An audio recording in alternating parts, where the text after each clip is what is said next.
Uh, Good evening, friends. I'd like to welcome you to the CUPE 4207 Political Action and International Solidarity Committee's second anti-war event. This one is Understanding Palestine, Critical Insights and a Way Forward. It's very fitting that we're holding this event on this day, since January 24th is the International Day of Education. Just so you know, CUPE 4207 events are always safe and respectful spaces. Please remember this during our event that's been opened up to include not only the union members, but Brock staff, students, and the community at large. Also, at 4207 functions, we always begin by recognizing the territory where our event is taking place. So, on behalf of CUPE 4207, I would like to begin by acknowledging and honoring the ancestors of those whose traditional lands we gather today. Brock University is located on the traditional beaver hunting grounds, a shared territory of the Anishinaabe, Haudenosaunee, and other nations. Today, we welcome and acknowledge all Indigenous peoples who have settled, who have joined us, including First Nation, Métis, and Inuit, and we also welcome members of Settler Society. Just a quick housekeeping note, there are washrooms upstairs, and there also are washrooms outside the door if you need them. At this time, please help me in welcoming our moderator for the night, Kaho Nishibu.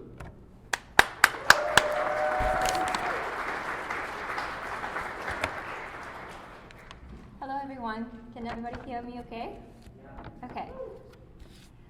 Thank you so much for coming to our event today. It's so good to see so many of you here. My name is Kaho, my pronouns is she, her, and I will be moderating today's panel.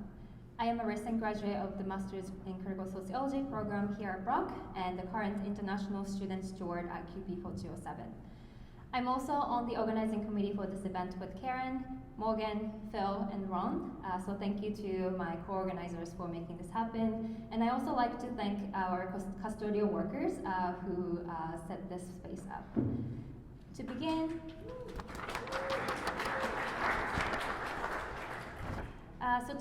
I want to make a few acknowledgements. It is my personal and our local commitment to acknowledge that we're on the stolen land. As we gather here today on the traditional territory of Haudenosaunee, Anishinaabe, Wendat, and Chinantun peoples, we are responsible for honoring Indigenous peoples and their histories, knowledges, and cultures, and for respecting the treaties, including the Dish with One Spoon and Turu Wampum Agreement. As we also need to oppose continuing colonial violence against Indigenous peoples. Colonialism, capitalism, and white supremacy maintains inequality through many different systems and policies, which results in cases like missing and murder of Indigenous women and girls and Two-Spirit people, anti-Black racism, the exploitation of migrant workers, xenophobia, anti-Asian hate, Islamophobia, and anti-Semitism. Now, when we look at this current ongoing genocide, it is crucial that we recognize this repeated pattern of the Western institutions and states which justify the killing of Indigenous peoples with the intention of taking and occupying the land, controlling resources, destroying cultural and historical institutions and artifacts. Fighting against ongoing imperialism, where those in power put profits over people, is a global struggle. For example, based on my own research on US military bases in Okinawa, Japan, we see that imperial hegemonic powers use the placement of military bases around the world to massively influence geopolitics. Alternatively, we may look at the US, Canada, UK's recent response to the blockade of the ships in the Red Sea to see whose interests are truly the concerns of these states. Through examples like these, we can see how states are only interested in protecting the security of their economy and political powers, not the security of the people. To bring this discussion to a local level, to this room, and Brock University in particular, we all must reflect on the hypocrisy of this institution in gaining social capital by mourning the loss of other people and other cultures, claiming it is committed to the value of decolonization and Indigenous solidarity, while disregarding the Israeli government's ongoing destruction of universities, mosques, churches, and other important institutions. However, we all need to remember that indigenous Palestinian people, their cultures, knowledge, and memories are far from lost. In fact, we are seeing Palestinian wars and creations spread around the world. We're seeing the enduring resistance of Palestinian people, and so we must keep fighting for a free Palestine. Today, we have invited these wonderful panel speakers. We're still waiting for two more to come in. They're running late a little bit. To discuss the long-lasting violence enacted by the Israeli government on Palestinian people and on their land. I hope you learn interesting perspectives from each panelist, and hopefully by the end we can come up with something we can do locally.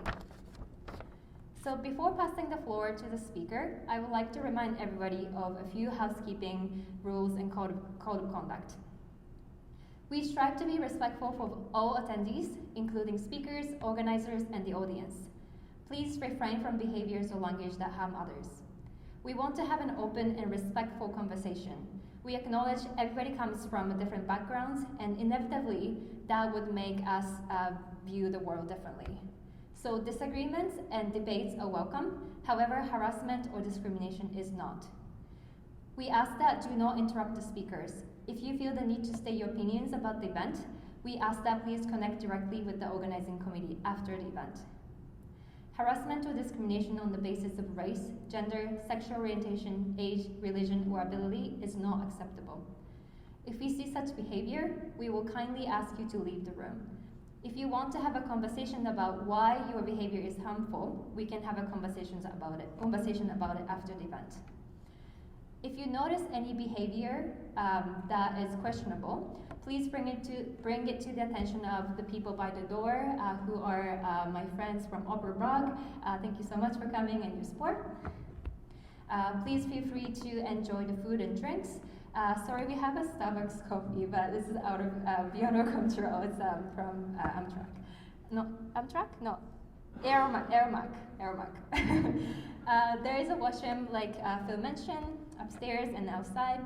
And there will be a Q&A session at the end of all the speakers' presentation. So please write down your questions throughout the panel and ask questions during the Q&A. We have our community partners tabling with us today. So we have Niagara Movement for Justice in Palestine, Israel. Des is there. And we have Zaytuna, which means olive in Arabic. They are a small business, Palestinian-owned business, who are selling items to raise funds for people in Gaza. So please support these businesses. Just business, and then this is organization. And we have a Niagara Palestine Coalition. They're collecting emails sign up if you'd like to get more involved locally. And we have an international Bolshevik tendency on the table there as well. So, I'm sorry for this long introduction, but I would like to welcome our first speaker, Jana.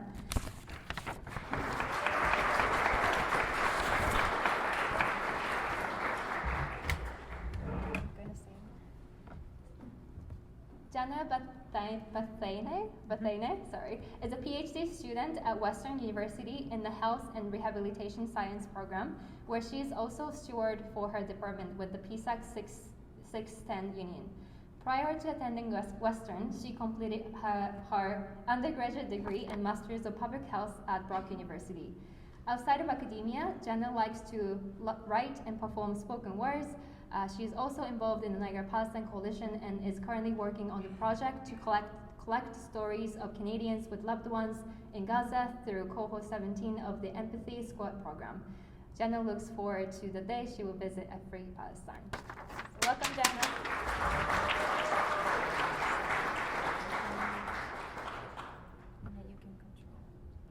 Perfect.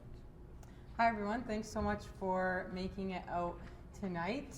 I think it's really important, as you were hearing that land acknowledgement, to sort of acknowledge the connections between what we call Canada, Turtle Island, and what we're seeing in Palestine right now. I think one of the most eye-opening things I heard while I've been conducting these interviews with people from Palestine who have loved ones in Gaza is the similarities.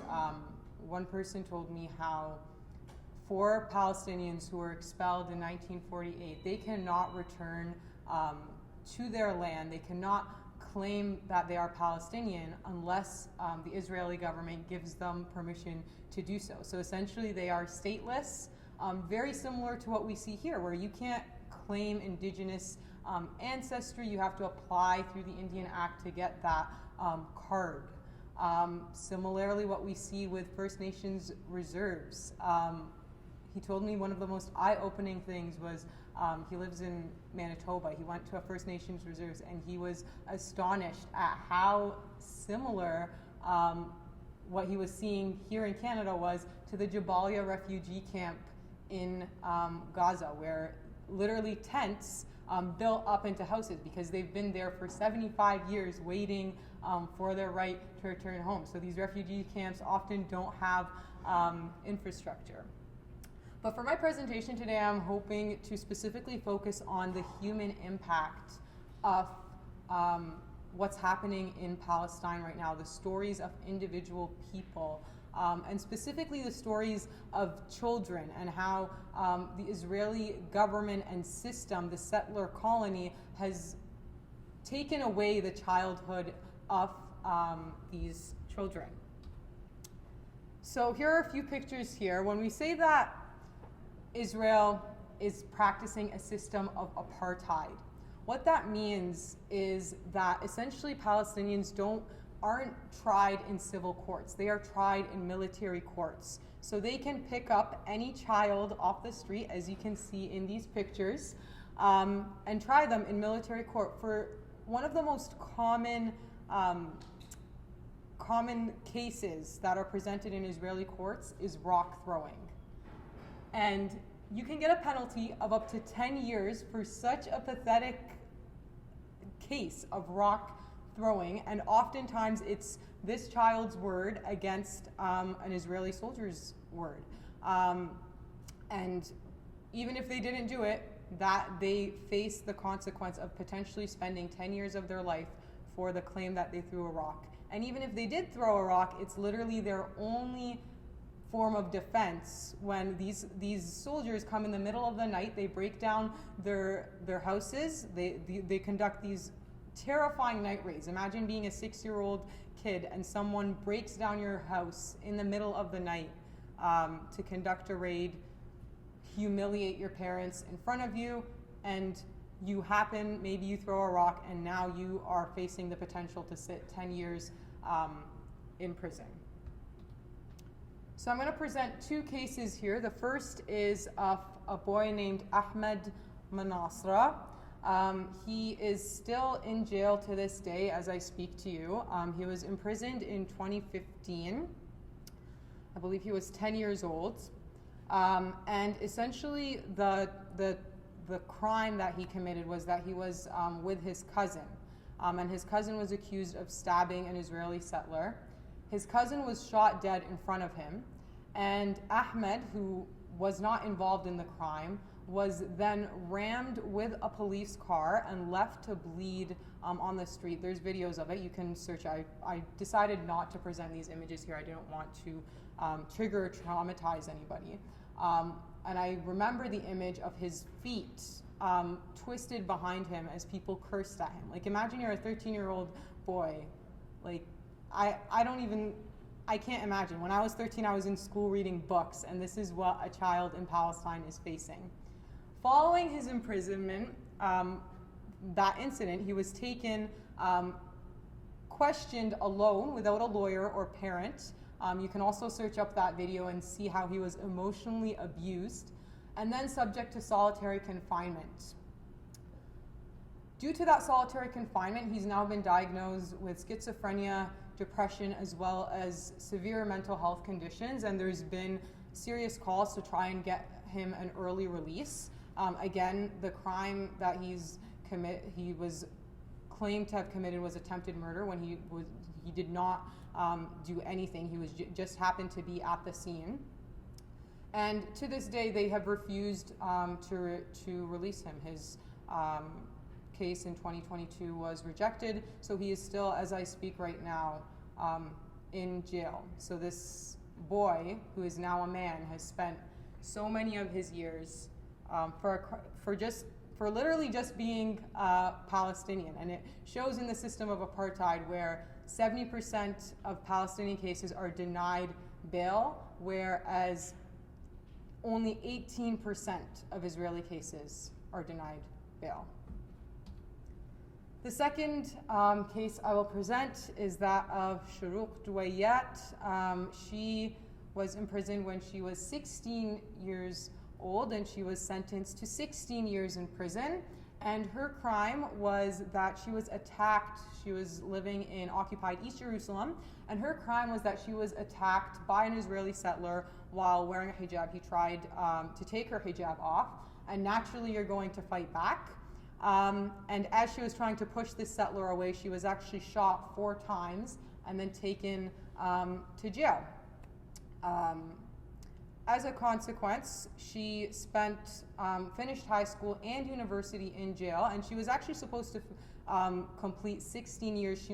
She finished 8 years, and she was fortunate enough to be released this past November as part of the exchange that happened. So again, another case where you spent the last days of your childhood in jail. You graduated high school and university in jail. Now I go to the case of Gaza. So everyone here that you're seeing on the screen, these people have been killed. And the sad part is, I remember in school I always learned that what you experience in your childhood influences how you grow into an adult.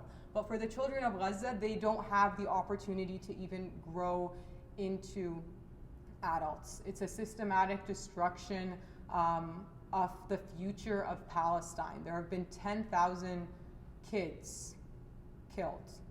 And I'll present one case here. You can see on the bottom corner there, Hala Abu Sada. She was 13 years old when she was killed this past October.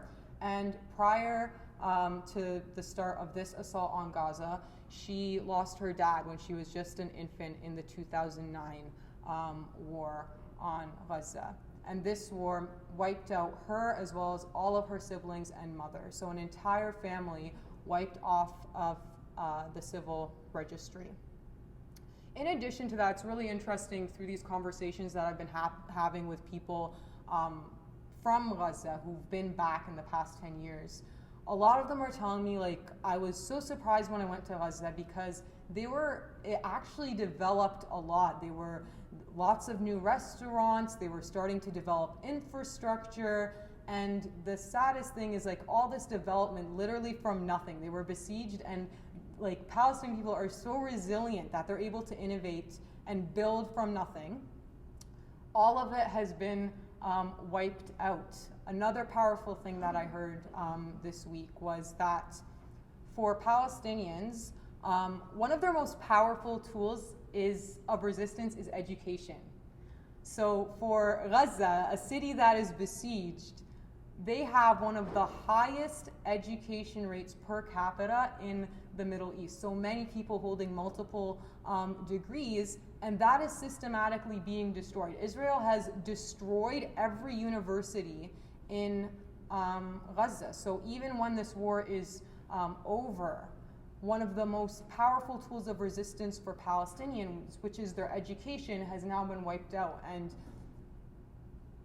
one of the powerful things I heard was, when this war is over, where are these kids going to go to school? So you have an entire generation now. They don't have universities, they don't have schools to go to. And you can see on the top right there, that is the family of Professor Sufyan. He was the president of the Islamic University of Gaza. He was a physics professor, and he was ranked top 2% in the world for the number of citations and research he was generating.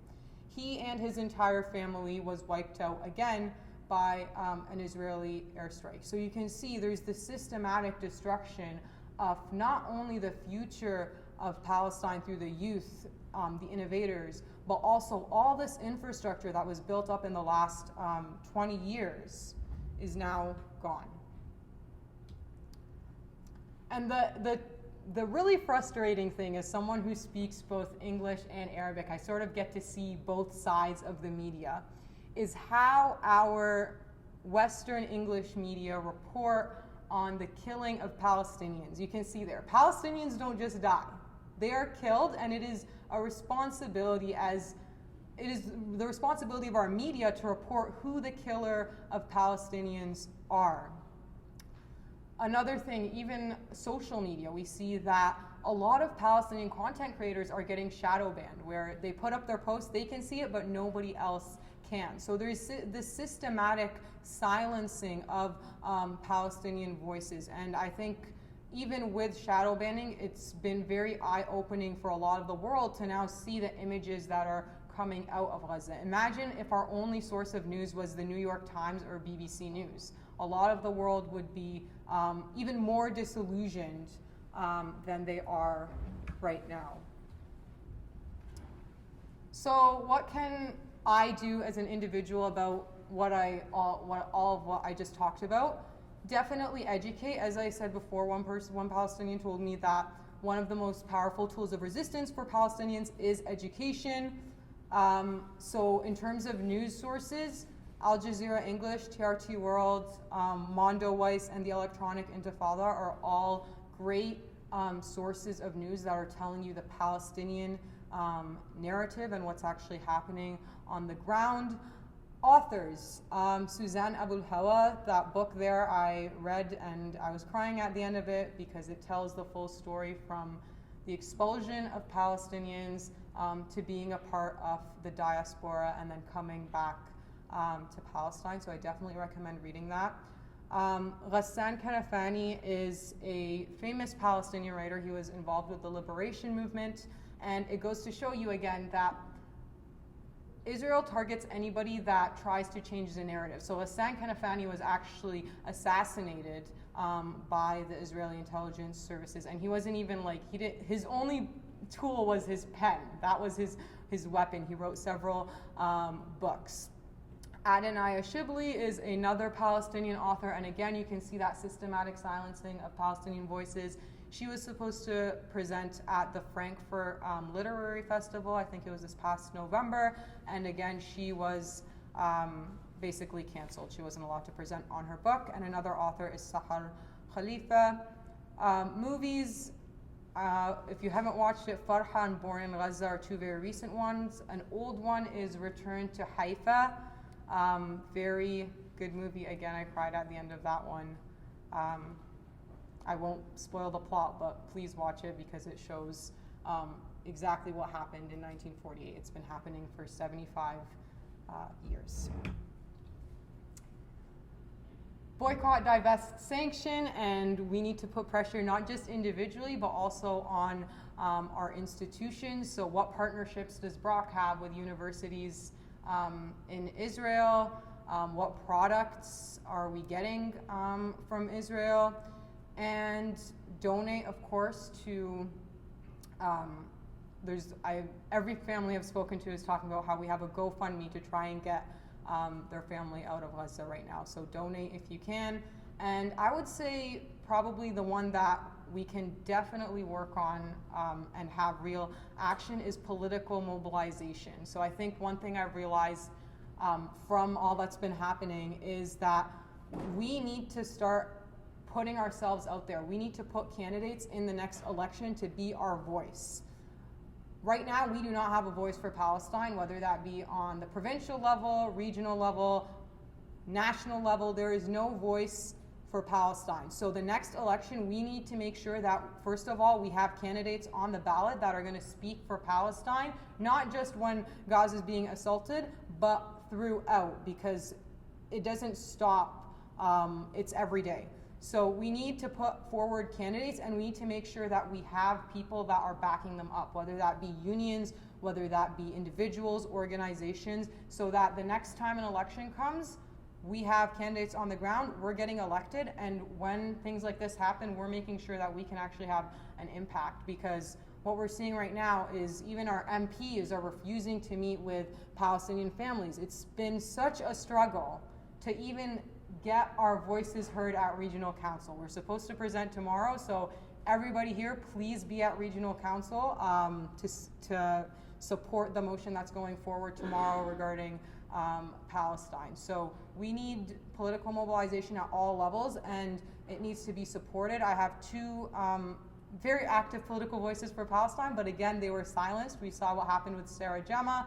We saw Jeremy Corbyn. Al Jazeera did a whole documentary about how they basically restructured the Labour Party because he was so vocal about what was happening in Palestine. So really important that not just protesting, not just individual actions, but also that we're mobilizing collectively to ensure that by the next election we have people on the ballot elected and they are on the national stage to make sure that Palestine has a voice. I will end with this quote. I don't know why that covered it. Decolonization brings about the repatriation of indigenous land and life. It is not a metaphor for other things we want to do to improve our societies and schools. The easy adoption of decolonizing discourse by educational advocacy and scholarship, evidenced by the increasing number of calls to decolonize our schools or use decolonizing methods or decolonize student thinking, turns decolonization into a metaphor. Decolonization is not a metaphor. So what that means is that Palestinians have the right to return to their land. That means that all the Palestinians that still have that key and that paper, they need to be actually able to return to their land. It can't be a repeat of where, maybe, sometimes I actually think to myself, well, 100 years from now, will it just be a land acknowledgement and people will forget that Palestine existed? That's not decolonization. And several people in our political sphere, whether regionally, nationally, provincially, think that a land acknowledgement is enough. It is not enough, because decolonization is not a metaphor, whether that be through performative activism, through land acknowledgements. Decolonization is when indigenous peoples return to their lands, return to their homes that they were forcibly expelled from and that were stolen from them. There's some references. I don't know if these slides can be circulated, but if you want to do some more reading on all that I talked about there. And if you have any questions for me after this presentation, feel free to reach out. Thanks, everyone.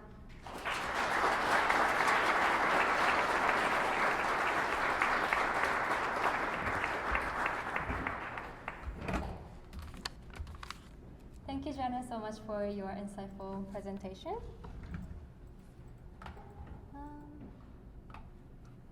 Yeah, it's really, it's a good reminder to know that, we often see on the news that this many people were killed, and we always see that large number, but it was a really good reminder from Jenna's presentation that these are all individuals with their own stories, so thank you so much for sharing them. Okay, so next, we're still waiting for other speakers, so we're gonna pass the mic to Professor Simon Black. So Professor Simon Black is a lead organizer with Labor Against the Arms Trade. He teaches in the Department of Labor Studies here at Brock University. So please welcome Simon.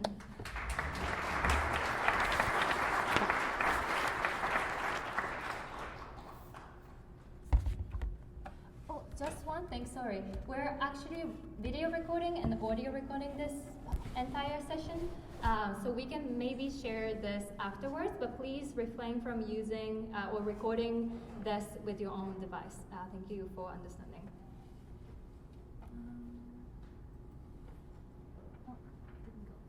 It's okay. Good evening, everyone. Thank you to the organizing committee. And thank you to CUPE for organizing the event, and to my fellow panelists, and thank you all for being here tonight. I'm with a coalition of peace and labor activists called Labor Against the Arms Trade, and we organize to end Canada's participation in the international arms trade and win a just transition for arms industry workers. And we've been participating with allies in the Canada Stop Arming Israel campaign, which has been ongoing now for about 5 years. And tonight I want to provide an overview of Canadian complicity through the arms trade with Israeli apartheid, with the occupation. I also want to talk about the importance of the movement to bring an end to Canadian arms exports to Israel. But not only that, but the importance of a two-way arms embargo on Israel to stop the import of weapons and military technologies from Israel to Canada. And third, I'm going to end on what I think we can all do collectively to take action to bring an end to Canadian arms exports to Israel. Canada has exported military goods to Israel at least since 1978, when official annual records became public. Canada, of course, continues to arm Israel at historically significant levels, despite the Israeli government's clear disregard for Palestinian human rights, despite Israeli war crimes, despite Israeli crimes against humanity. As we see here on this chart, in 2021, Canada exported close to $27 million worth of military goods to Israel, the largest value on public record since 1987. So this is under a Liberal government. In 2022, Canada exported $21 million, including over $3 million in military goods that are classified as bombs, torpedoes, missiles, or other explosives. Now, this public accounting of Canadian arms exports to Israel actually underestimates by a good deal the value of arms exports to Israel, because Canadian arms exports, in terms of components of weapons or bombs or components that we ship to the US for the F-35 fighter jet program, which is one of the fighter jets, one of the warplanes that Israel is using to drop bombs on the people of Gaza. Those exports to the United States are not actually accounted for and made transparent in Canadian records. So you can't find information on the amount, the value, the dollar value of Canadian arms exports going to the US that then are exported on in finished products to the state of Israel. So there's a severe lack of transparency there.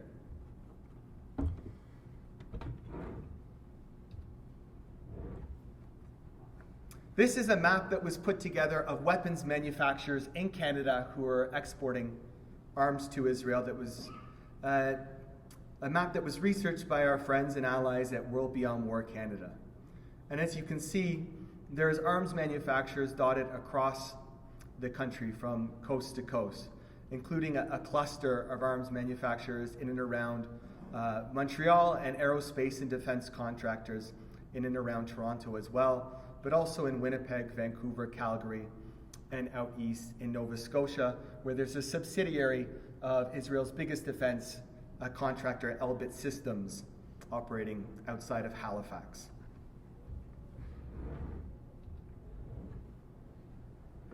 Canada became a party to the Arms Trade Treaty in 2019. The Trudeau government signed the Arms Trade Treaty, which is a multilateral treaty aiming to regulate international weapons sales in order to reduce suffering caused by illegal and irresponsible arms transfers. And the treaty was really designed, as flawed as it is, it's designed to stop deadly weapons getting into the hands of governments who will use them to commit human rights violations, including genocide, war crimes, and crimes against humanity, which includes the crime of apartheid in international law. The Arms Trade Treaty prohibits the transfers of arms if the exporter, so in this case Canada, has knowledge that those transfers would be used in these violations. And there's NGOs such as Project Plowshares and human rights organizations which are making a very strong case. I think it's a case that's quite easy to understand, that by Canada exporting and continuing to export arms to Israel, including this year, it is in violation of its obligations, its legal obligations under the Arms Trade Treaty. On October 16th of last year, the Palestinian labor movement issued a call to unions around the world, to workers around the world, a call for international or global solidarity. And the Palestinian labor movement called on trade unions in relevant industries to do 5 things. To refuse to build weapons destined for Israel. So this is arms industry workers and unions in the arms industry. Calling on labor movements around the world to refuse to transport weapons to Israel, especially workers and unions in the logistics and transportation sector. To pass motions in their trade union to this effect. To take action against complicit companies involved in implementing Israel's brutal and illegal siege, especially if they have contracts with your own institution. And to pressure governments to stop all military trade with Israel, and in the case of the United States, the funding for it.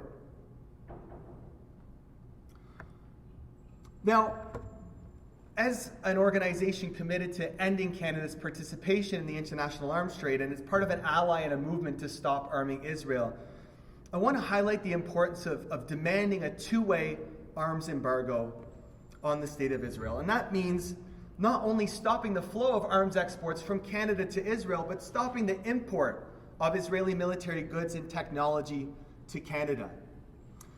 Anthony Lowenstein, an Australian investigative reporter, has written an excellent book called The Palestine Laboratory, in which he documents that in every war against Gaza, a range of weapons and surveillance technology that is developed by Israel and its arms and defense contractors have been deployed against the Palestinians, which are then marketed and sold to governments around the world. So this is what he means by Israeli weapons, which are sold to Canada and sold to the US and sold to other countries and governments around the world, are battle tested on the Palestinian people. But it's also important because of the importance of the Israeli defense sector to the Israeli economy. So stopping the flow of arms imports from Israel, if we're talking about boycott and divestment and sanctions, boycotting, having our governments boycott the Israeli defense sector is also important for pressuring the state of Israel. And then, thirdly, as a matter of global solidarity, Israel has a history of exporting arms to regimes that routinely violate human rights, including workers' rights, including the Somoza dictatorship in Nicaragua, which murdered and imprisoned trade unionists. It supplied arms to El Salvador during its counterinsurgency wars between 1980 and 1992. Israel sold weapons to South Africa's apartheid government. And recently it sold weapons to Myanmar, a regime which has cracked down on labor unions and carried out a genocide against the Rohingya people. The former Philippines President Rodrigo Duterte said he would ask his military to purchase weapons exclusively from Israel, because unlike the United States or Europe, Israel did not impose any restrictions on their use.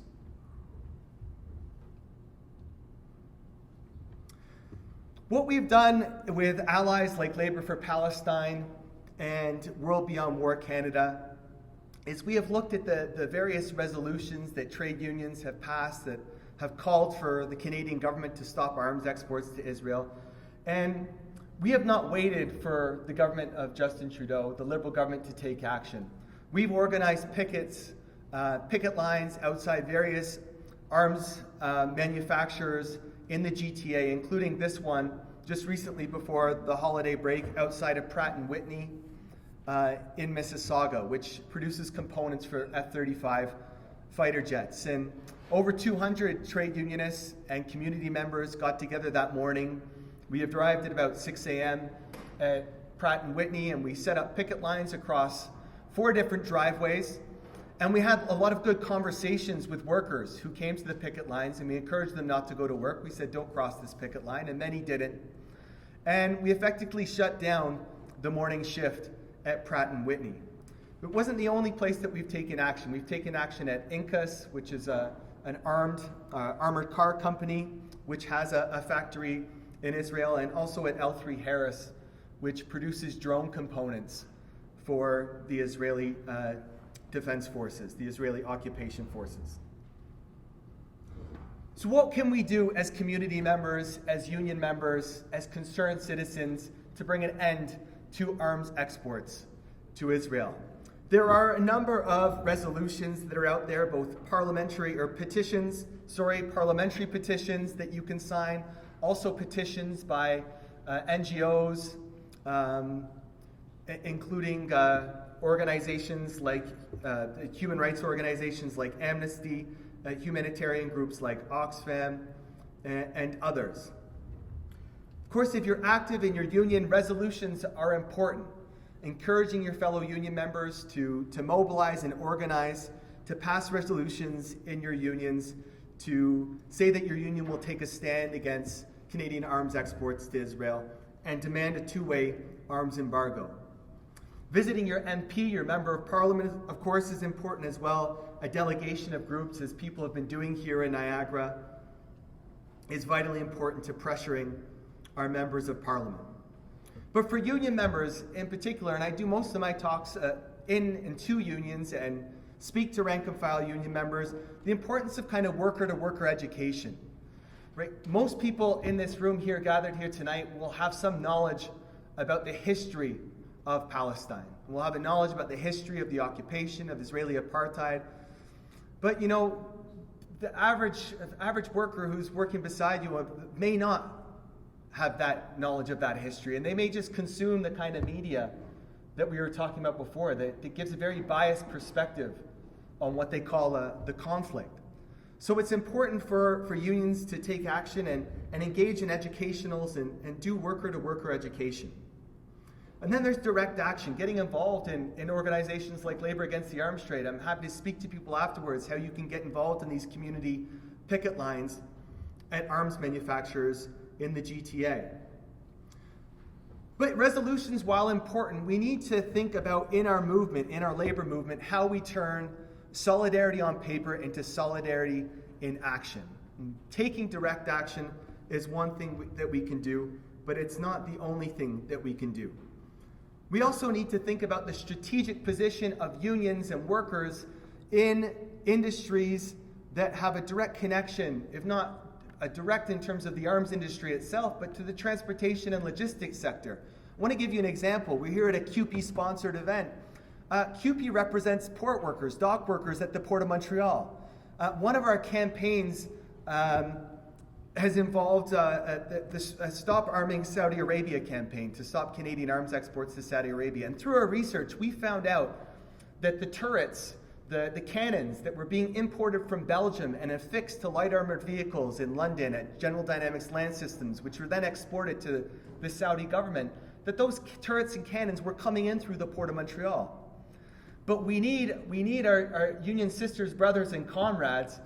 We need the kind of connections in locals like that port workers local in the Port of Montreal if we expect workers to kind of take action and take direct action and use the power that workers have to withdraw their labor and disrupt the arms trade.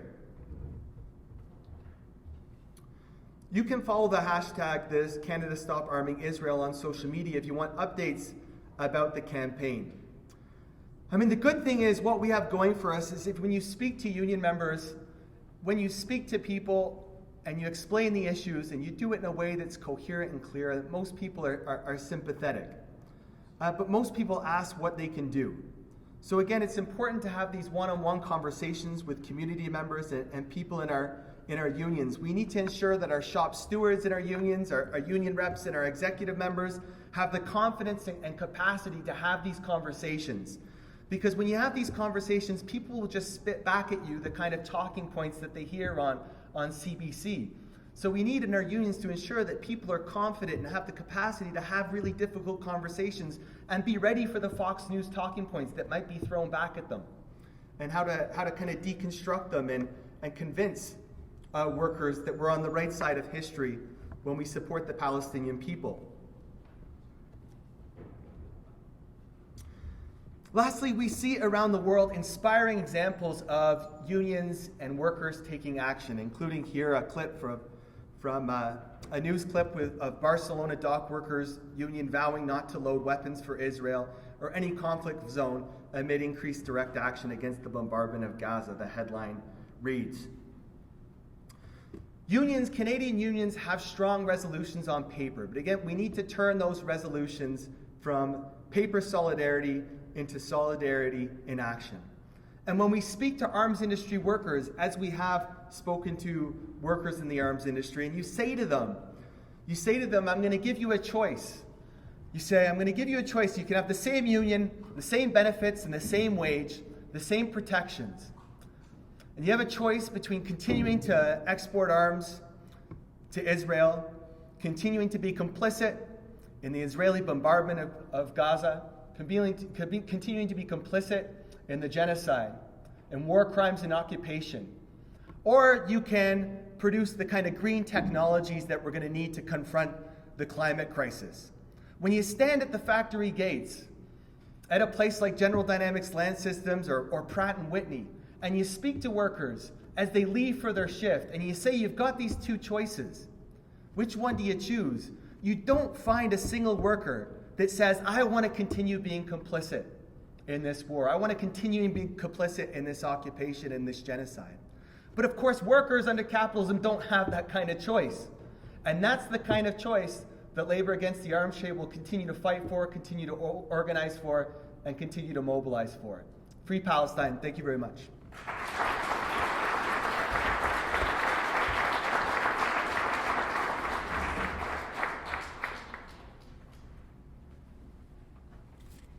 Thank you so much, Professor Simon, for this presentation. I think, it really highlighted Canada's active role in the genocide, and it's very encouraging to see unions around the world are taking a stance. So I hope we can do that locally here as well.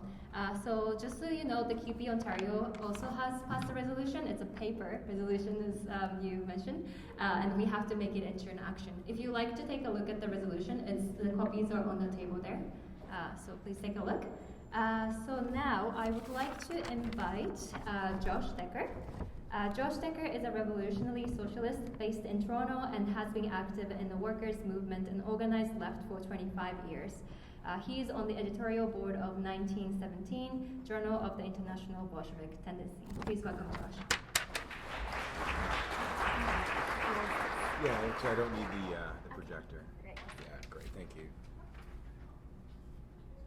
And thank you to CUPE 4207 for organizing the event and inviting me to speak on the panel. The Israeli government insists that Tel Aviv's current relentless and brutal bombing campaign against the inhabitants of Gaza is a so-called war against Hamas that was initiated by the attack on Israeli territory on the 7th of October. In fact, the current campaign, which can hardly be described as a war, constitutes a bloody escalation of the ethnic cleansing of the Palestinian population that goes back to 1948 and before. Israel is carrying out a genocide of the Palestinian people right before our eyes. Whatever remains of the Palestinians after the onslaught is over, whether in a devastated Gaza or in the West Bank, will experience a level of oppression even greater than that they have endured under Israeli apartheid to date. As a Marxist, I and my organization, the International Bolshevik Tendency, stand in solidarity with the Palestinians and demand an immediate end to Israel's genocidal campaign. But, as we've noted, verbal solidarity is not enough. What's needed is a strategy to end the slaughter and the generations-old oppression of the Palestinians. Such a strategy must be based on a materialist understanding of the causes of that oppression. I don't have time to review in detail the historical origins of the State of Israel with its dispossession of the Palestinians and the creation of a system of segregation reinforced through periodic military attacks alongside daily humiliations and near daily killings of Palestinians. Instead, I want to point to the fact that Israel, as the original Zionist project envisioned, is a modern capitalist state and society. With imperialist assistance, the Zionists in the 1930s and 40s sought to construct a purely Jewish state in which the immigrant settler population not only owned the means of production and occupied all professional and politically significant posts, as for instance in apartheid South Africa, but also comprised the entire labor force. Rather than seeking to exploit the indigenous population, the Zionist policy overall was to exclude them, expressed by Shimon Peres as maximum space, minimum Arabs. The expansionist dynamic of Zionism, inherent in an ideological commitment to Eretz Israel, is aimed at conquering land and resources, for instance the Jordan Valley, for an exclusively Jewish capitalist state. The Zionist project was therefore much closer in some respects to white settler colonialism of North America rather than that of South Africa. The indigenous peoples were viewed as an obstruction to be removed, their lands taken. Now, that's important to understand because what it means is that Israel is a class-divided society. While the national oppression of the Palestinians is key to the Zionist project, insofar as it is based on the ongoing dispossession of the Palestinians, within Jewish Israeli society, there are profound class contradictions that could be exploited to bring the Zionist state crashing down. Unfortunately, the minds of the Israeli working class have largely been poisoned by the ideology of Zionism, which through the logic of Israeli apartheid has moved to the far right. But the material interests of Jewish Israeli workers stand in objective contradiction to those of Israeli capitalists. And that creates at least the possibility of driving a wedge between them. Now, our organization recognizes that in the lands of Israel-Palestine, there are now two distinct nations, the oppressed Palestinians and the dominant Jewish Israeli nation. Now, unlike the Zionists, we don't recognize Jews all around the world as belonging to that nation, though they can become part of it by immigrating to Israel. These nations are intermingled on the same territory, and the national rights of the one cannot be met in full without suppressing, at least in some significant fashion, the rights of the other. Now, currently and obviously, the Jewish Israeli nation is exercising its right to self-determination at the expense of the Palestinians, and it has taken its privilege to extremes in the current campaign. As Marxists, we seek to promote joint Arab-Jewish working class struggle as the only way to destroy the Zionist state from within. We therefore reject the taking of civilian hostages and indeed any deliberate targeting of civilians by Hamas, as such an approach harms the struggle for Palestinian liberation by undermining prospects of solidarity between the Arab and Jewish working classes. Israel, of course, has no qualms about killing Palestinian civilians en masse, as they're doing now. All of this produces more national hatred, more antagonism. Any successful and historically progressive resistance to the murderous suppression of the Palestinian population cannot proceed from the basis of nationalism. we argue that only socialism and working class solidarity offer a way out of the nightmare unfolding before us. As the Palestinians presently face a genocide by a militarily superior foe backed by several powerful imperialist countries, the most pressing concerns for the Palestinians are, of course, military in nature. Palestinian workers must fight the Israeli onslaught and block militarily, even with forces like Hamas. At the same time, however, the grip of the Hamas-led coalition on Palestinians in Gaza must be broken, and that means resolute political struggle against class collaboration, religious obscurantism, and chauvinism against Jews. In Israel, revolutionaries should, we believe, intervene in the ineffective and misled anti-war movement, advocating a multi-ethnic struggle that views the Israeli ruling class as the main enemy and promoting military defense of the Palestinians. Now, thousands of Israeli Jews already risk jail in uncoordinated efforts to avoid being conscripted into the IDF, or have marched in defiance of increasingly draconian anti-protest measures. Marxists do not invest their hopes in these facts alone. Draft dodging and ceasefire marches highlight real cracks in the Zionist consensus, but what is required is effective working class leadership to exploit those openings by fighting for an anti-Zionist Arab Jewish Workers' Defense Force. Such an organization would defend Arab Israelis and protesters from violence and agitate within the demoralized and conscription-based IDF against the war aims of its generals. Marxists would struggle against reformist elements to give its work a revolutionary perspective. We say Jewish workers fight to end the oppression of the Palestinians. The main enemy is at home. Turn your guns around. Not Jew against Arab, but class against class. Only workers' power can lead to security, peace, and justice.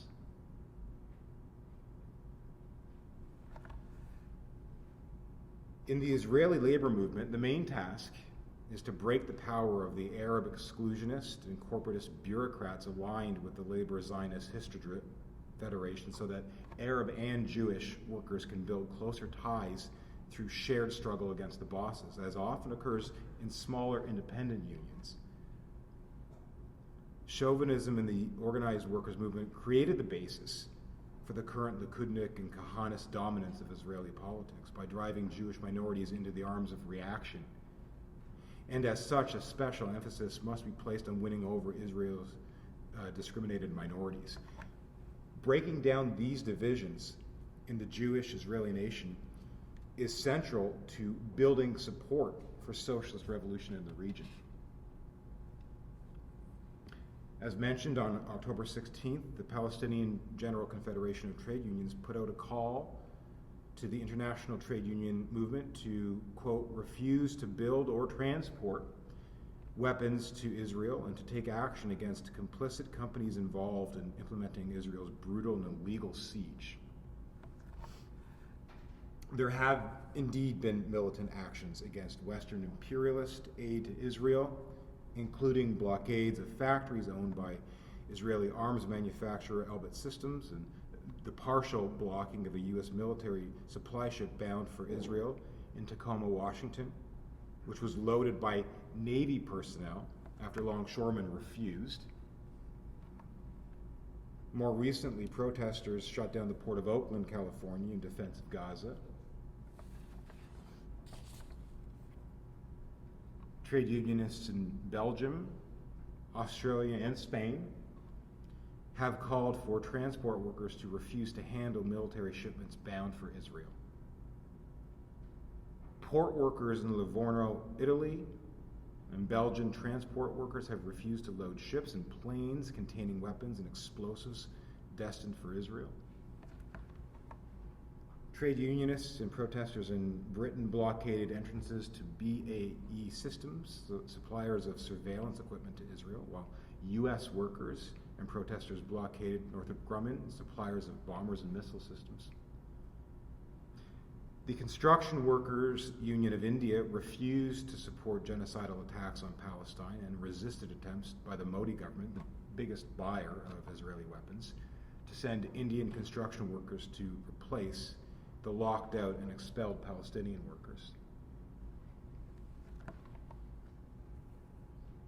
Most union leaders have restricted themselves to issuing these paper statements, begging imperialist states to broker a ceasefire or promoting the BDS campaign, which we believe advocates personal consumer choice, corporate goodwill, and imperialist sanctions instead of militant labor strikes at harbors, airports, and other strategic points. In Western imperialist countries like the US and Canada, where support for Israel's terror campaign against Gaza is still relatively high, Marxists intervene in the mass demonstrations and support the occupation and disruption of Israeli arms companies. However, the key is to unleash the power of the working class by politically defeating the reformist, pro-Zionist labor bureaucracy that constrains the trade unions. Workers in the West must organize in their unions for strike actions against government support to Israel and for the blocking of any and all shipments to the IDF's war machine. Ultimately, the solution to the oppression of the Palestinians is the destruction of the State of Israel through joint working class struggle and the creation of a socialist federation of the Middle East. Now, we project that the joint struggle necessary to establish that framework will entail the creation of a binational Jewish Arab Palestinian worker state. It is necessary to build, we believe, a mass revolutionary workers' party, both in Israel, Palestine, and around the world, to fight for this perspective in the working class. That is our project. And I encourage you to contact us if you're interested in getting organized. And please check out our lit table at the back of the room. Thank you.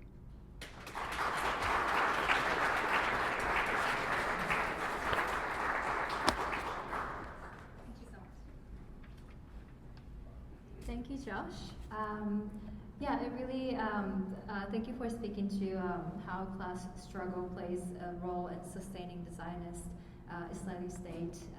And yeah, again, giving an examples of how trade unionists can stand in solidarity with Palestinian people.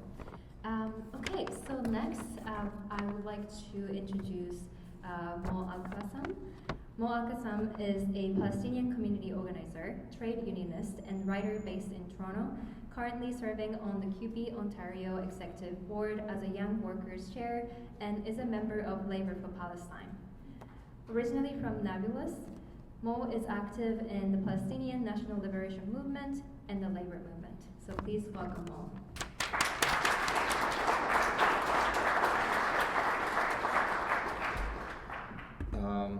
Thank you, Kaho. Thank you, Local 4207. It's a pleasure to be here amongst all of you. And it's truly a delight. Obviously, this conversation could have come at a better time, not during this tumultuous period. As Kaho said, I'm involved with Labour for Palestine, and I organize largely with the Canadian Union of Public Employees.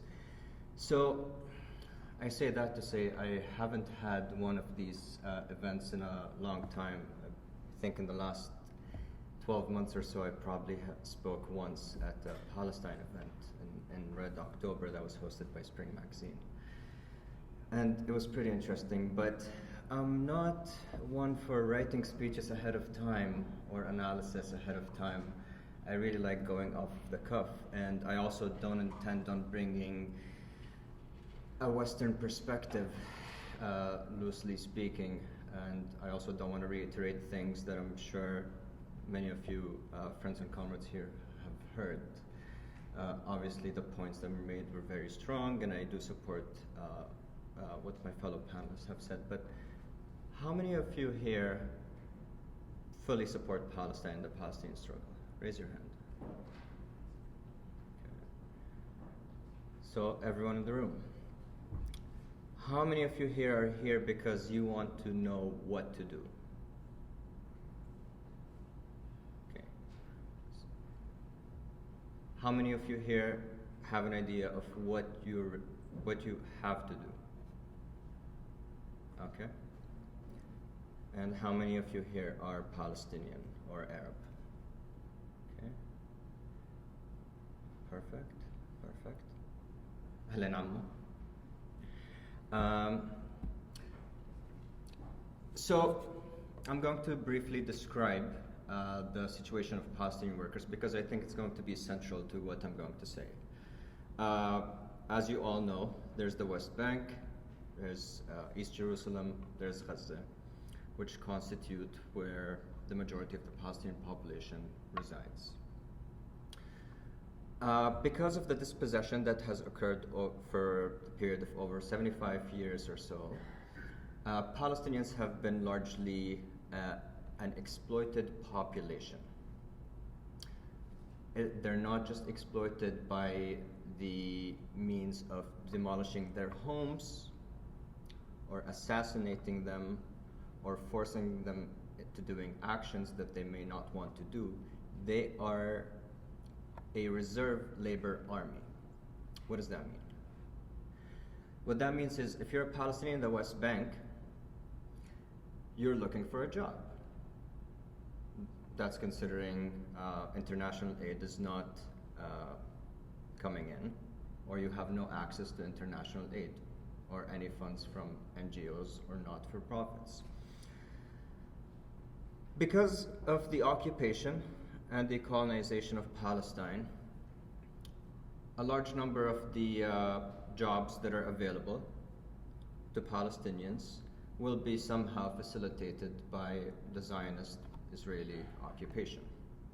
If you're a Palestinian worker, that means you have to get a work permit, and that could range anywhere from 1,500 to 3,000 shekels if you're in the West Bank. I don't know what the conversion rate is, but it could be between $500 and $1,000. And that's renewed. So it means you're paying out of pocket to renew your work permit. That allows you to work somewhere in the West Bank or cross over into Israel, or what is known as the State of Israel, and work for an Israeli Zionist private enterprise. Right? And the same applies for East Jerusalem, although East Jerusalem, considered a different or a separate jurisdiction, means their paperwork and the security precautions on them are usually much tighter, and they are treated with a different kind of vitriol, although it's hard to differentiate the vitriol that Palestinians are treated with by the Zionist regime. Which brings us to Gaza. Now, Gaza at the beginning of this period had about 3,000 or so workers who had to work for Israeli companies or Israeli interests at different points, right?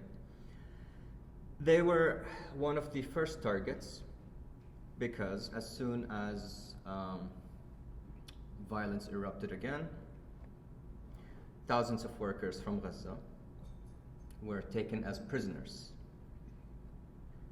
by the Israeli military. Now, if you look at the statistics, go back and look at pre-October 7th, where there were about 5,000 or so Palestinian prisoners. And then fast forward a month, and it was 10,000 or so. So the workers who were in Gaza had already been taken as prisoners, as immediate retaliation. Let's start there.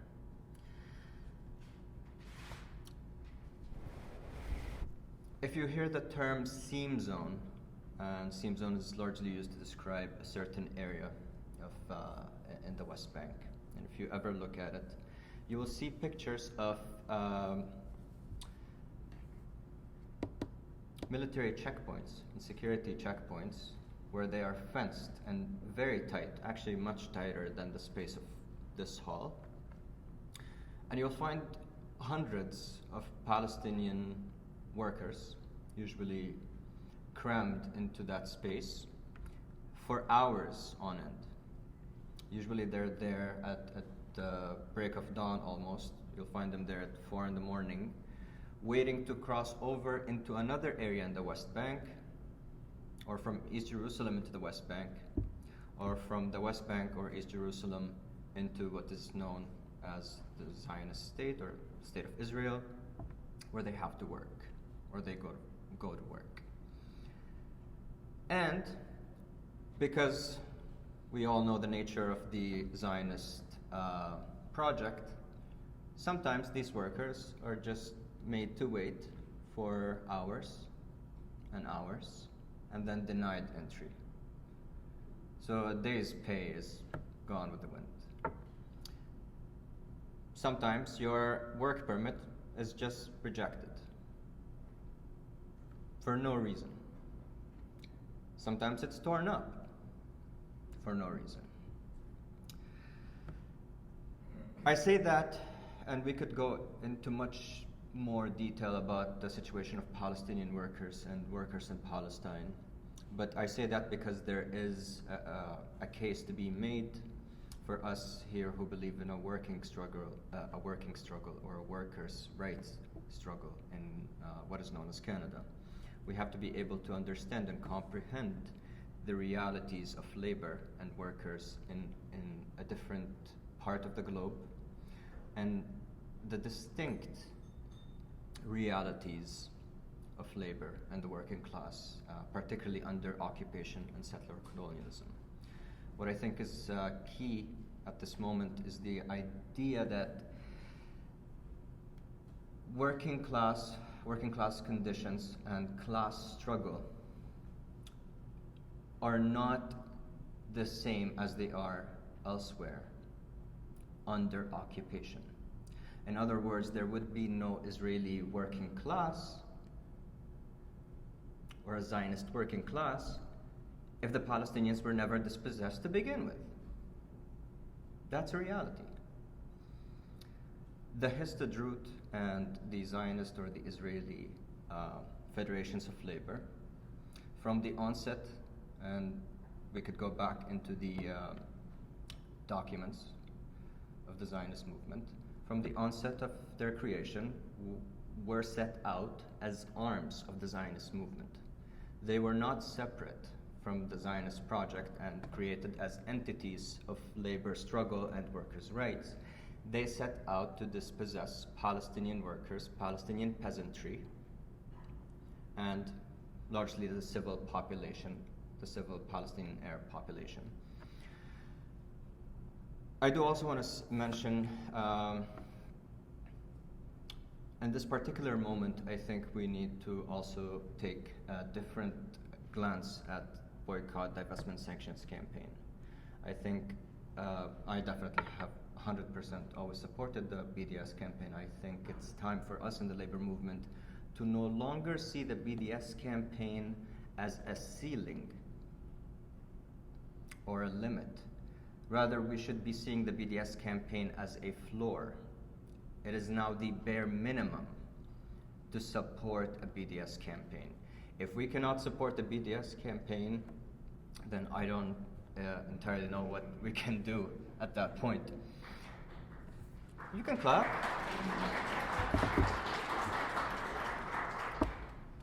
So it takes me about 5 minutes to get my name and my address out, so I'll try to blast through the next 5 minutes of speaking. What is at stake at this current moment? If you've been to Red October, you would have heard me say this. I think what is at stake and what is currently erupting is a regional war at its early stages. I cannot tell you whether this regional war will fully break out or it will be stopped. The reality is the Palestinians, throughout all of their political formations, and all of their civil society formations have lost patience. We've lost patience with the West. We've lost patience with the international community.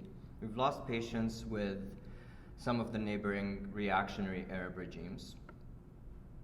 And we've lost patience with the world that has forgotten us for about 100 years. So, what that means is the Israelis have went in for a ground invasion of Gaza and have been carrying out military operations in the West Bank and East Jerusalem. But that's not the only side of all of this. We also need to remember that the Zionist military has also been occupying the Golan Heights in southern Syria and Mazar al-Shaba in the south of Lebanon.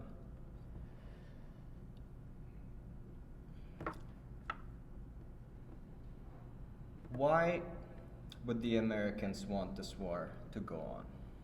Ideally, they wouldn't.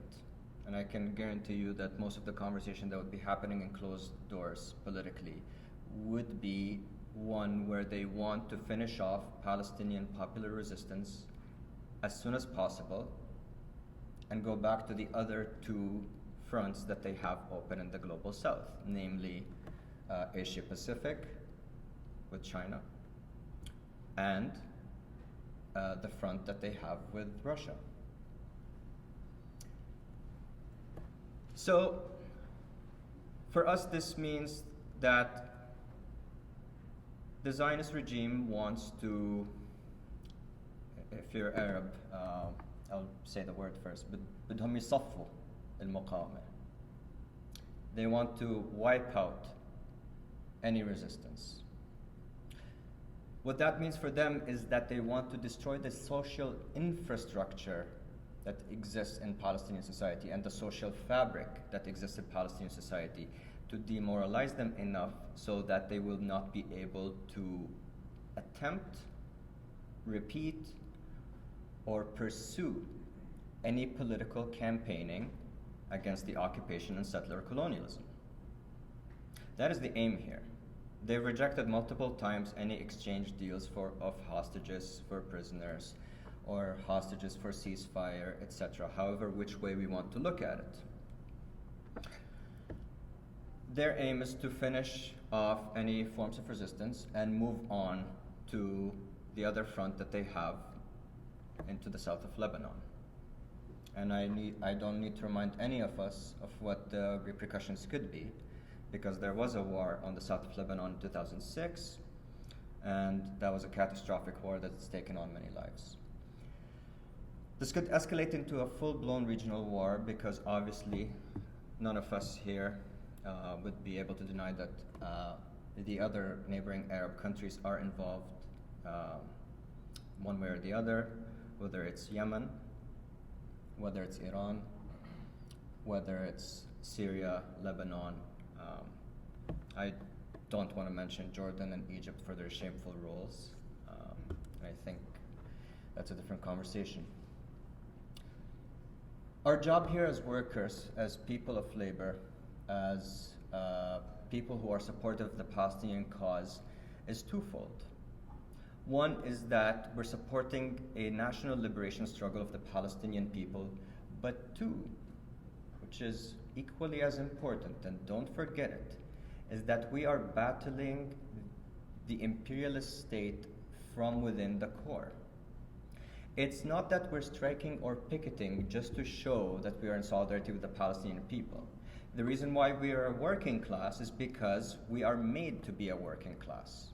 In other words, we get our livelihood from the factory jobs, from the academy jobs, from the custodial jobs, the education, etc., etc., etc. We have been brainwashed into this reality of late-stage capitalism and consumerism and materialism and all of it in the West, such that we needed a huge shock from the global South to make us think, wait, we could picket in front of a weapons company. And we did. I'm sure Simon, Dr. Black spoke about it earlier, so I won't repeat that. The reason why it's important is because we could challenge the nature and the form of labor as we know it in the West. And Palestine is the gateway into doing that. Because if we cannot challenge the weapons manufacturing and weapons trade and military industrial complex from within the imperial core, then basically we don't have many targets. What are we going to challenge? Are we going to post another petition? Sign another petition for a Canadian MP or an MPP because they haven't been involved in the Zionist project from the get-go? Because they cared so much 60 or 75 years ago? I think not. I think now's the time to hit the imperialist core where it hurts. And the only time the imperialist core and the Canadian political elite have learned the lesson and have backed off is when their pockets have hurt. So, in short, I think it's time now to shift our understanding and shift our paradigms and escalate our actions. It's time for us to actually move from the defensive and go on the offensive. I think it's time for us to actually take our support for Palestine beyond just the rhetoric. It's time to take it into actionables and to confront this awful ideology, wherever it might be, and its manifestations.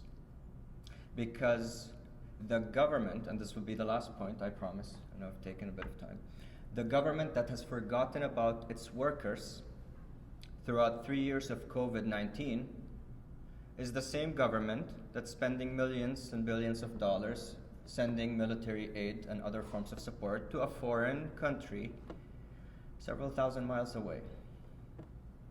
It couldn't give you $2 more than the $2,000 CERB check, but that's a different story. But they can send millions of dollars to Netanyahu and Naftali Bennett and others. It's not a metaphor or analogy that Israel is serving imperialist interests and colonial interests. And I think if we're being realistic, Israel is the last standing project of the British Empire. And it's one of the last few arms of the American imperial project or imperialist project. And it's now time for us to be real about confronting it and taking it down. Thank you.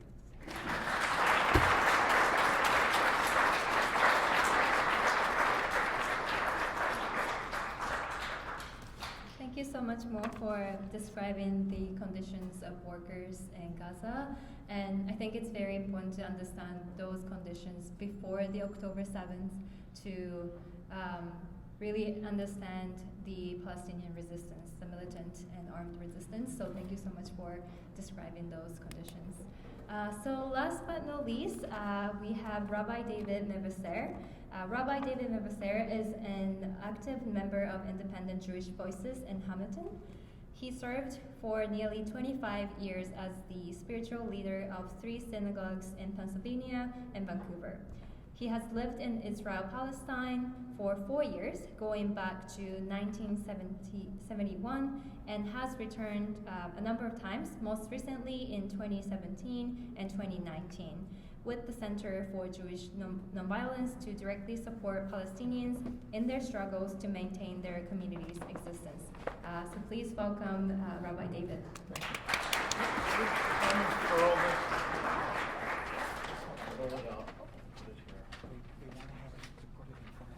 Either that or just move the screen. We're not going to use the screen anymore.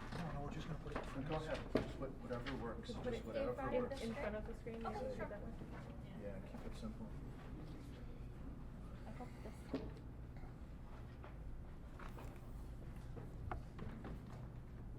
Good. You may do that, or just, I think the point is getting made. Can everybody see this? Okay, should I just sit down now? Are we finished? No, so pull it a little tighter, a little taller. Yeah, anyway, the thing says anti-Zionism does not equal anti-Semitism. And this banner is made by Independent Jewish Voices Hamilton, which is a group now of about maybe 30 or 40 Jewish people in Hamilton that I'm part of. And this is a very important message. And I'm just going to talk, really, this sounds kind of funny to say, but I want to speak as a Jew. You have a lot of different people here speaking from different points of view.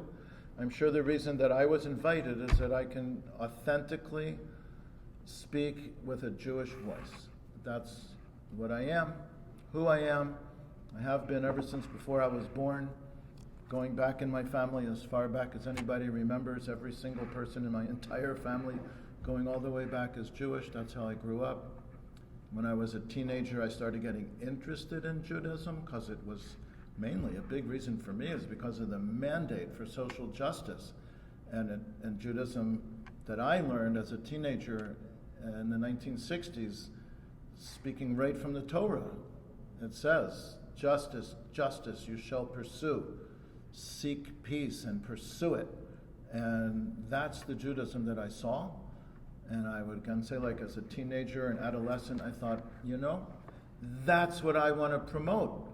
I want more Jewish people to get that and do it. And I decided to become a rabbi. And next week is my 72nd birthday, and I've been a rabbi for a long time doing this work in the world. So I'm just kind of building some bona fides. When I say stuff, you can believe me. But as we say, often 2 Jews, 3 opinions. So from me, you're going to hear an opinion.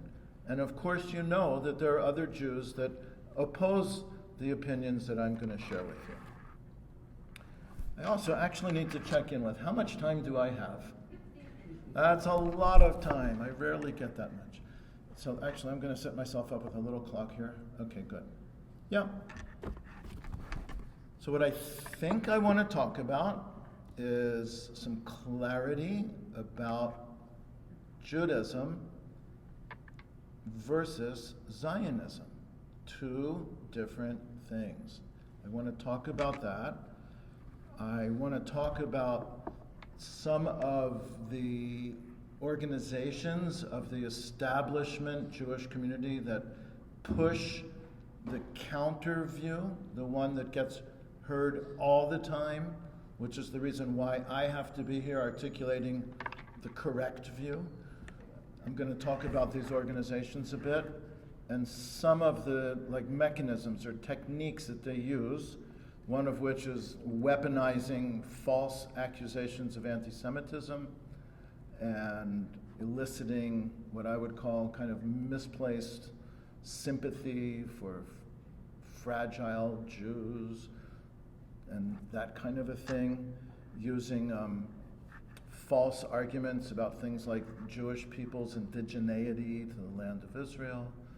Another false thing that I want to talk about is this idea that if you oppose the existence of the state of Israel, you're denying the Jewish people their right to national self-determination, and that's anti-Semitic. So I hope to get to some of those things. And that's it, I think. And if you have questions, you want to direct me in a certain way, let's see if we can make that happen. But I'm just going to start by saying something that to me is so obvious, but I often get asked this when I speak. What's the difference between Judaism and Zionism? So if you don't already know this, Judaism is a religion. It's basically the religion of the Jewish people. I would say very unlike Christianity, which sees itself ideally as the religion of the whole world. And Christians went out and tried to make that happen that way. And unlike Islam, which also sees itself as the religion of the whole world. And Muslims went out and tried to make it be that way. Jews don't see our religion as being especially belonging to anybody but us. It's our religion, and it comes with a package of being a Jewish person. Most Jews are not really religious. And I think if you're in a Jewish framework, I just heard Mo refer to like Western thinking, you know. If you're living a very integral Jewish life, there's not that much distinction between religion and all the rest of life, you know. So you can keep what I'll call like religious customs, like having a Passover Seder, or let's just say if you have a baby boy born, circumcise them, you know. Traditions like having a Sabbath that comes from a religious culture, even if you're not a very religious person. So I'll just repeat that most Jews are not very religious at all. But our religion is Judaism. It is a defining aspect of being Jewish, even if you don't feel religious, you know, and it goes back centuries and centuries, all the way to the time of the Bible. Like the roots of Judaism are in the Bible. The precursor of Judaism is the religion we read about in the Bible. Goes all the way back, I'll just say something like 3,000 or 3,500 years, and is constantly evolving, so that the Judaism that I see around me today is not the same as the Judaism as when I was growing up. It's evolving and changing, just as all of human society is. And it's certainly not the same religion that, let's say, my grandparents rejected, you know. So that's Judaism, and I could talk a lot more about it. I've spent my whole adult life talking about it. On the other hand, Zionism is a political ideology that absolutely did not exist until the 1890s.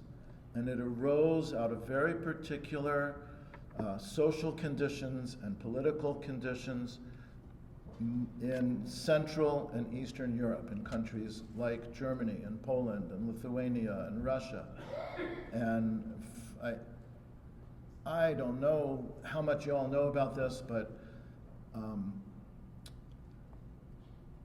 the Zionist movement began with a few writers and thinkers talking about the need for Jews to reestablish ourselves in our country and not live in other people's countries as we had been doing for maybe 2,000 years.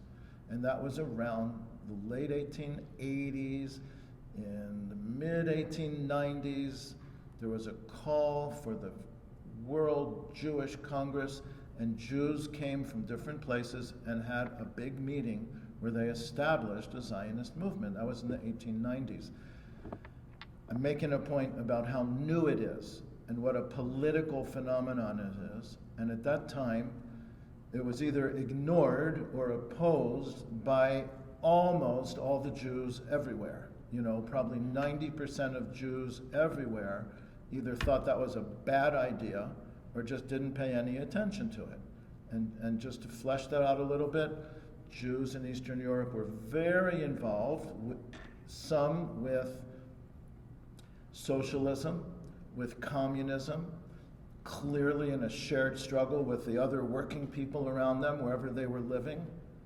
And they saw that as like kind of the path to salvation. That was where history should be going. Many other Jews were like so deeply into their religion that they were just almost like in a separate society, living among Jews and no one else. And they saw religion as their salvation.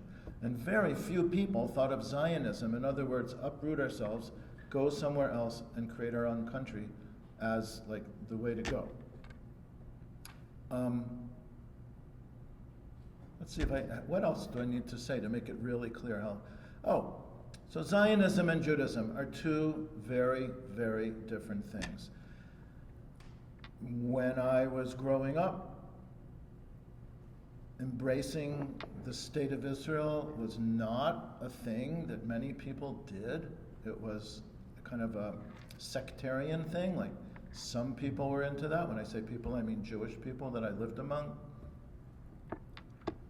most people weren't that interested in it, and that has changed so much. I'm saying that was maybe 60 years ago, but with I'd say historical events that occurred, and with a lot of actual indoctrination, that's changed. So that nowadays, it seems very normal and natural for Jewish people to support the state of Israel, and there's tremendous investment in persuading everybody that if you criticize or argue with or reject the state of Israel, you are criticizing the Jewish people, and you're rejecting the Jewish people, and you're somehow against the Jewish people. So I'm going to point at this one more time, and then you don't need to keep holding it because everybody got the message, right? Okay. What's that? I think. Are you're okay just holding it? All right. Okay. Anyway.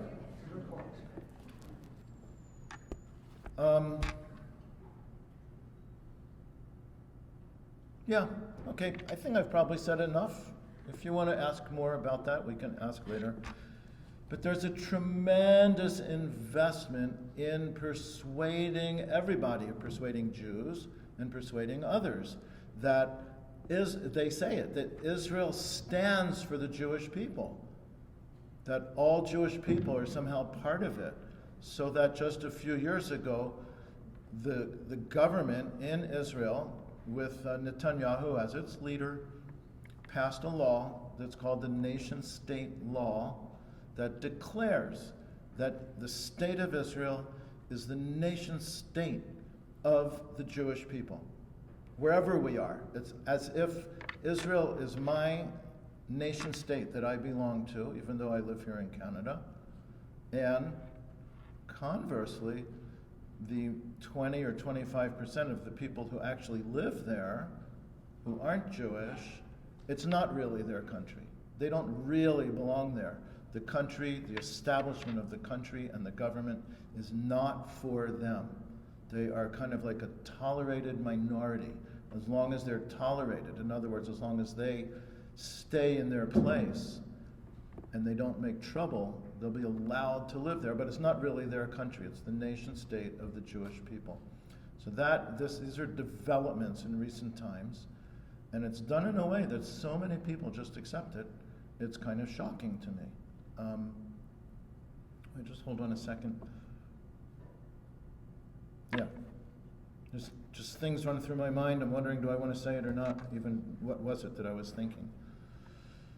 Oh, well, I'll just say. So when the State of Israel was founded in 1948, a very nice Declaration of Independence was written. It says lots of very lofty things. It guarantees equality of everyone living there, regardless of things like national origin and religion and language. It's guaranteed that everyone will be equal. But we know that very often these very idealistic statements that are made in founding documents are just ignored and not followed in reality. And that is what has happened ever since the founding of the State of Israel. It was founded to be a Jewish country. At its founding, we know that something like 3/4 of all the Palestinians who lived there were driven out. Something like 750,000 or 800,000 Palestinians were driven out of their homes. Their homes were destroyed. Something like 400 or 500 villages were either dynamited or bulldozed, erased from the face of the earth, right? So we cannot pretend that Israel ever was established to have equality for everyone there, because right from the outset, it got rid of 3/4 of the people there who weren't Jewish, so that there would be a small minority who would never be able to take power or have much influence in that country. And that's how it's been ever since then.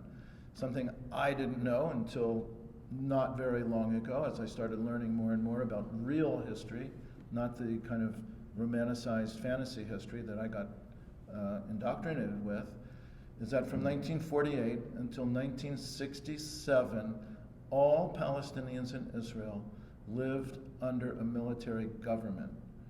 Even though they were made citizens because Israel wanted to present itself as a kind of a democracy, so they were given citizenship, but all Palestinians who were like the remnant of their people, who were allowed to remain there, lived under a military government. They couldn't travel from village to village. They couldn't go like 5 kilometers to visit their in-laws without like a pass, just like Africans had in South Africa until the end of apartheid. Just like what Mo said about people living in the West Bank needing a work permit to work anywhere. They had to have a work permit to work anywhere. Many, many, many other restrictions. Their lands were taken away from 1948 onward. Like, people owned land, and it was simply confiscated, taken away from them. They had no recourse. There's so many examples of the inequality. So this military government over the Palestinian people who were made into citizens of the State of Israel went on until 1967. And then in June 1967, there was like a flash war, and Israel took over the whole West Bank, and ever since then has ruled over millions of Palestinians with absolutely no civil rights, no even like human rights, no effect on the Israeli government, and this is more than 75 years. Oh man, so I don't know if everybody already knows all this stuff, and I'm just repeating things that you know, but the idea of Israel having any kind of democracy or equality for people that are not Jewish is just a lie, and there's so many lies. So my time is ticking. How am I doing for time? 2 minutes? Okay, the largest organization in Canada that pushes these lies is called the Center for Israel and Jewish Affairs. It's abbreviated CIJA, usually called CIJA. It is a completely undemocratic organization established and run by a self-selected group of fabulously wealthy people, including billionaires. And I'll just say a couple names that may be familiar. There's a couple named Heather Reisman and Jerry Schwartz. Heather owns the Indigo Chapters book chain, and Jerry Schwartz is very, very wealthy, owns all kinds of things. So they and some other people created CIJA, and if you just listen to the name, you see what their priority is. It presents itself as the organization of Canadian Jewry. They speak for the Jews of Canada, but even the name belies what they're really about. It's the Center for Israel and Jewish Affairs. So although CIJA does finance things like Jewish schools, Jewish summer camps, Jewish old age homes, raises money and then uses it for these very good and important things that all kinds of different ethnic communities have for themselves, its priority is Israel. So if you look at they lobby, they are the Zionist lobby. It is the largest lobby in Canada. If lobbyists have to register when they visit an MP or a bureaucrat or a minister, that gets noted because they're registered lobbyists. So if you look at the records of lobbying in Canada, this lobby lobbies more than every other lobby that there is, more than the oil and gas industry, more than big pharma, more than finance and construction and real estate. I don't know, what else is there? They lobby more than the arms sellers, an independent journalist named Eve Engler got these records and analyzed them and published an article. So not only is it the Zionist lobby, it is the biggest, most active lobby that there is. They've taken something like 1/3 of all sitting MPs on free junkets to Israel to show them only what they want them to see, like with absolute blinders on. That's CIJA. I'll say real quick, to the right of them, CIJA portrays itself as a very nice civic organization representing all the nice Jews of Canada, and everybody should feel real good and groovy about that, and never question them or never oppose them. But to the right of them is an organization called B'nai B'rith Canada, which is actually, I'm going to say what I've written in print. It is a vicious, racist, anti-Palestinian hate organization. And they are suing me for saying that, so I just said it again.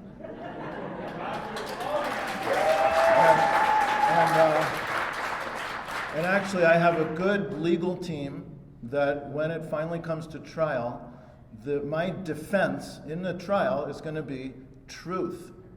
And if you say something that's true, it's not defamation.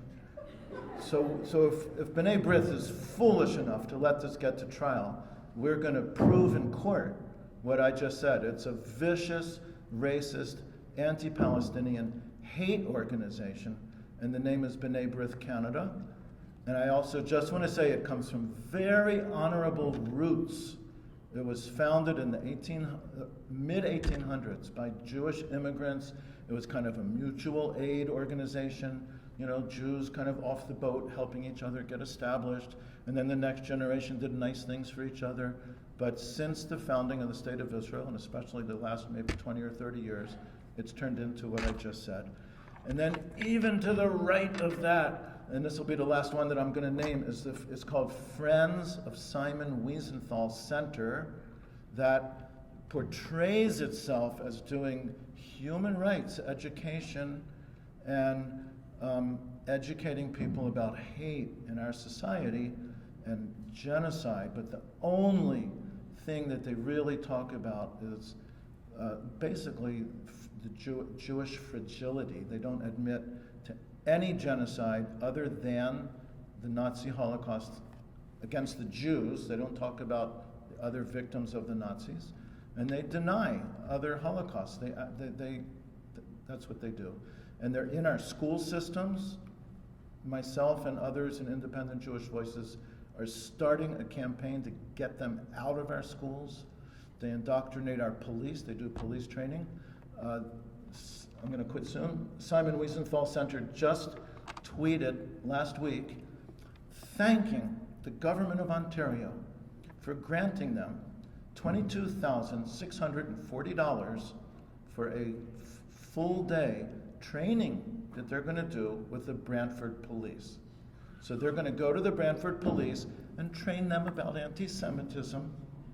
I kind of question, has there ever been an actual case of an anti-Jewish hate crime in Brantford? I don't know whether there has. It's not something I've heard about.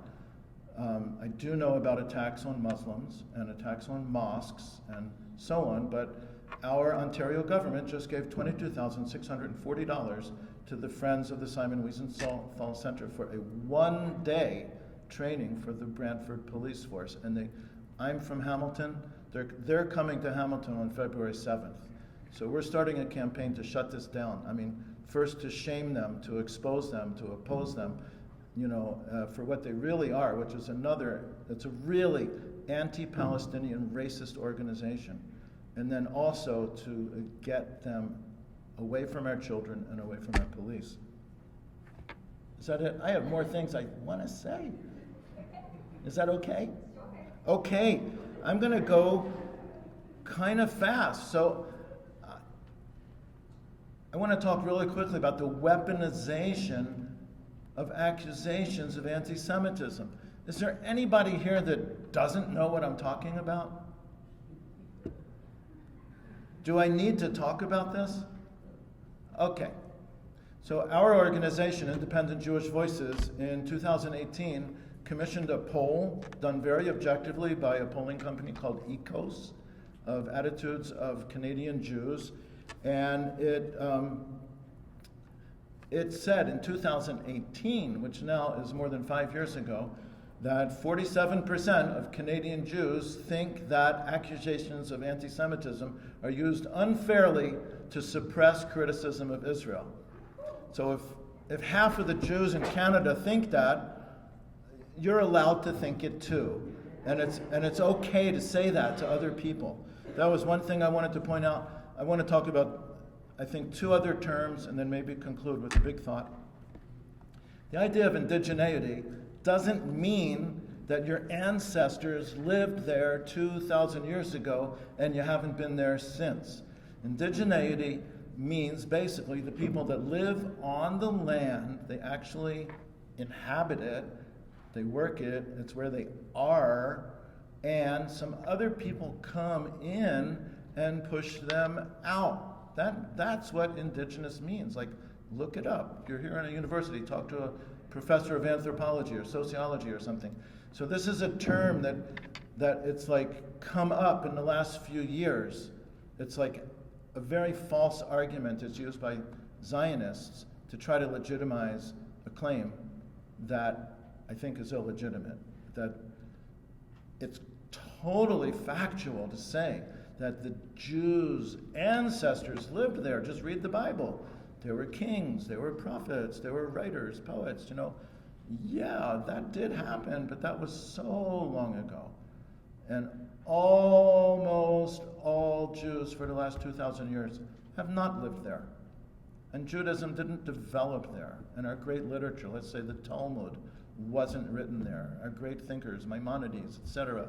Maimonides even went there and decided to leave, and he ended up living in Egypt the rest of his life. So that's about indigeneity. I'm going to just be really brief. Another thing, this is like my own thinking on this claim that if you oppose the state of Israel, you are denying the right of national self-determination to Jewish people.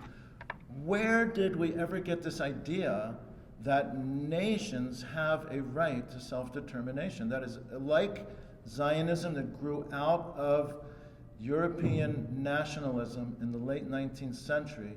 This concept also did. I'm just going to take like a minute or two to say some stuff that I didn't know until recently, or I didn't think about even if I knew it. So up until the 20th century, there were huge empires that were very multicultural, multinational, and I'll just point really quickly to the Ottoman Empire. The Ottoman Empire, like there were Turks, Arabs, of course, Jews, Kurds, many different Balkan people like Greeks. So many people lived in that empire, and they functioned together with each other. You know, I visited Cairo. There's a huge mosque in Cairo called Muhammad Ali Mosque. Well, Muhammad Ali was an Albanian, and he was like the Pasha or something of Egypt under the Ottomans, who are Turks, right? You get what I'm saying here about multiculturalism? Think about the Russian Empire. How many different nations lived in the Russian Empire for centuries? Think about the Austro-Hungarian Empire, right? So with the rise of nationalism in Europe in the late 1900s, some people got the idea like, oh, we're Hungarians. Hungarians have a right to national self-determination. Oh, we're Bosnians. I don't mean to pick on any of these people. Oh, we're Poles. Poles have a right to national self-determination. But there's so many people all over the world, including right here, Haudenosaunee, right? Anishinaabes, right? People, I lived in Vancouver for years. So many nations in Canada don't manifest that right.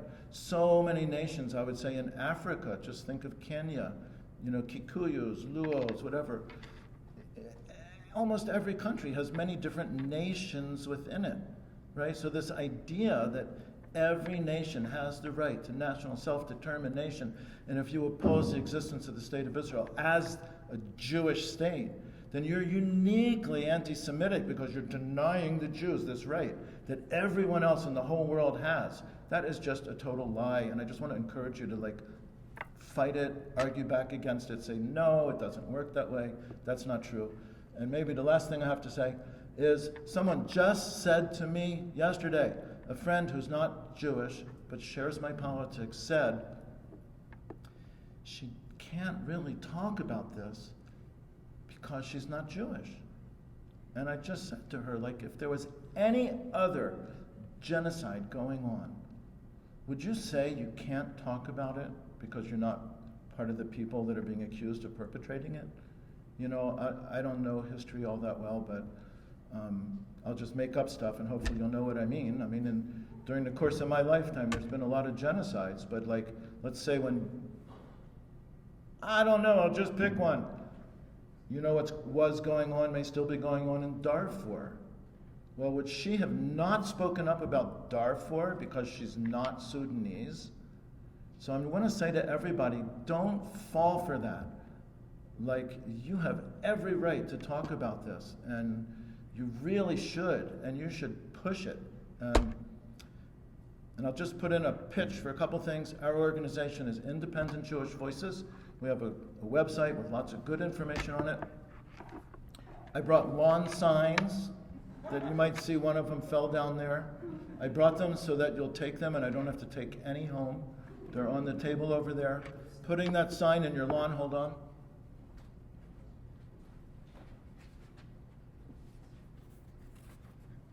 This is made by a Palestinian community group in London, Ontario. I first got 100 of them and distributed them, then I got another 100 of them and distributed them. This is my third 100, and the reason I'm doing this is to normalize this. Like, so we don't need to do this anymore. Like, why do we even have to have this? You know? So I brought these and the little wire frames that you stick in the ground, or you can put it on your balcony or put it in your window or something like that. And then I'm going to do this real quick. And I brought these little papers that have a QR code that connects to a GoFundMe that I've been using to collect money that I send to people on the ground in Gaza. There's about a dozen families. When I say there's a dozen families, they're basically women with children. And they need money to even just buy food. There is food there, they pretty much have to buy it. They're buying tents, they're buying clothes. They fled their homes with nothing but the clothes on their back. Literally, there's one woman I know who doesn't have a man in her life. She has 6 children. She fled her home on foot with 6 children in October. She didn't exactly pack suitcases and take them. They have to buy clothes. They didn't take like a sweater. And they've been wearing the same clothes since October. So you can take one of these or take 10 of these and just stick them places and maybe people will help. And I think with that I'm going to stop. And thank you.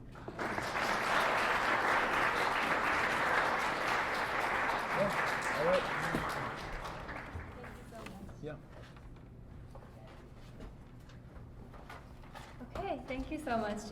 We're actually, this event was supposed to be from 6 to 8, but we're over time. But I think we have some time for Q&A. But yeah, thank you so much, Robbie David, for your speech. Okay, so how much time do we think we have? So we have the room till 9. That means we have some time for quick Q&A. But I just want to remind everyone to be respectful. We have to be quick. So we have booked a park down the hill, which we usually do after these events. It's called a Catharines. And we booked it for 8:30, not a whole park, but to go there and discuss something debate. So maybe we shouldn't have the debate until the whole time for 9 o'clock. Or I think that will be, that's fine. I think we can have maybe a few questions here because I don't know if everybody's gonna go there. So let's take maybe 3 questions, 3 quick questions, or 2, depending on how long the responses might be. I'm sorry. And just to remind everyone to be respectful and be open-minded. And again, we're video recording and voice recording, so please don't use your cell phone to record the responses, please. Okay, so any question from the audience? Okay, I see one hand. Please go ahead.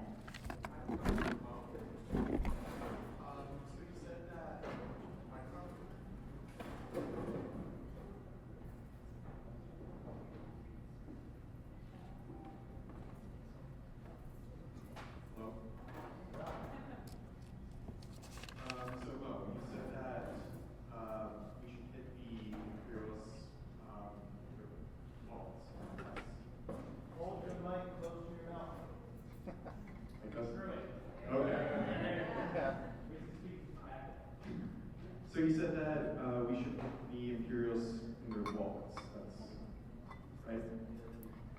Right. Yeah, yes. Can you give an example of how exactly to do that?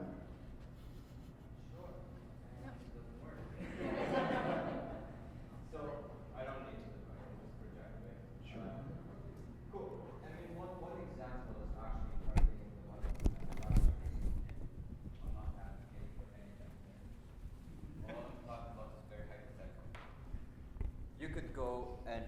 kind of a weapons manufacturers company or a company that sells material that's used to build drones, missiles, tanks, armored vehicles, etc. You could target the corporations and one of the 6 major banks of Canada that have.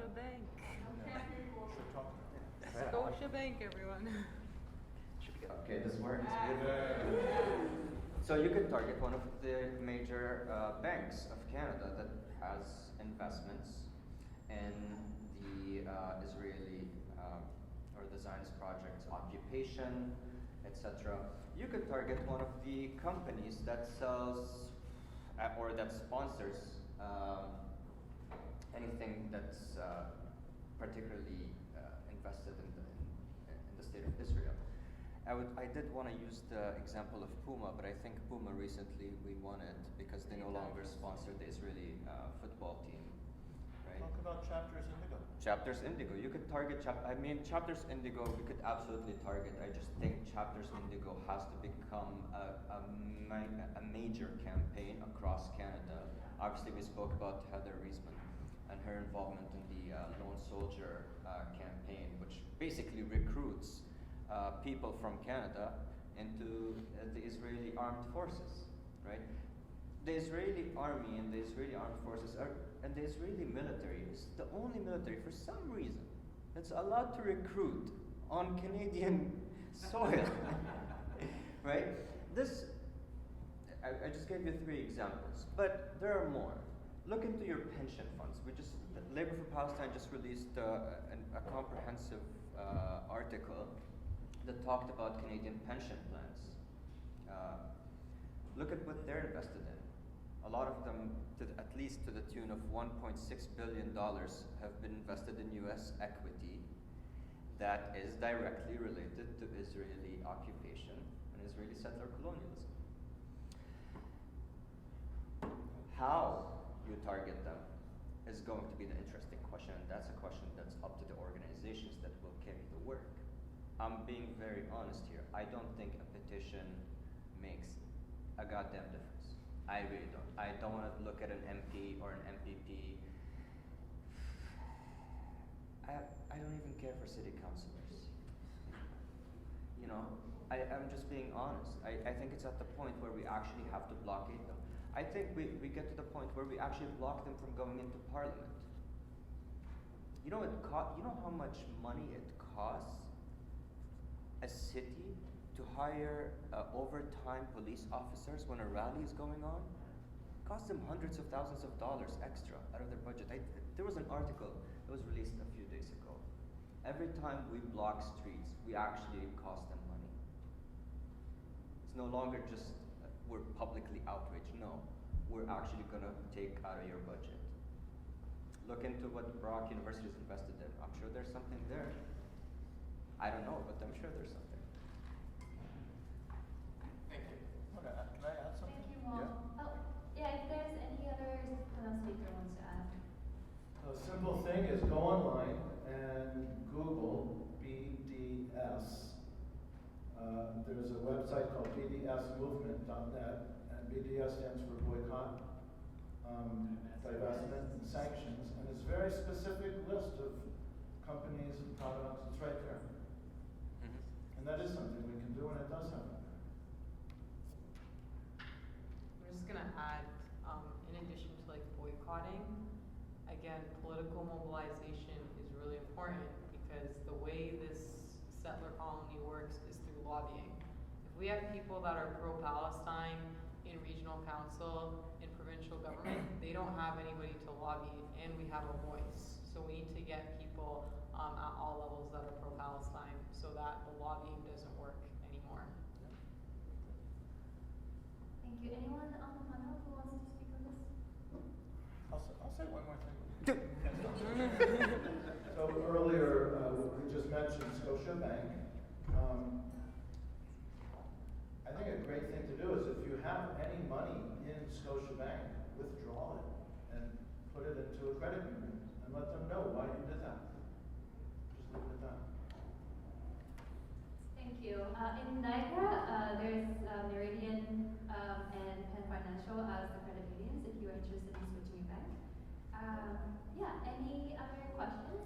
wanted to.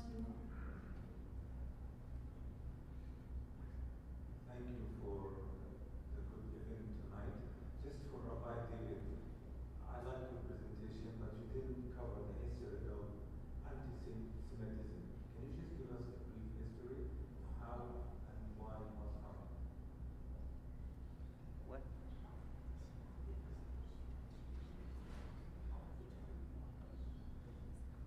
What's the question about anti-Semitism? You didn't cover the history of behind.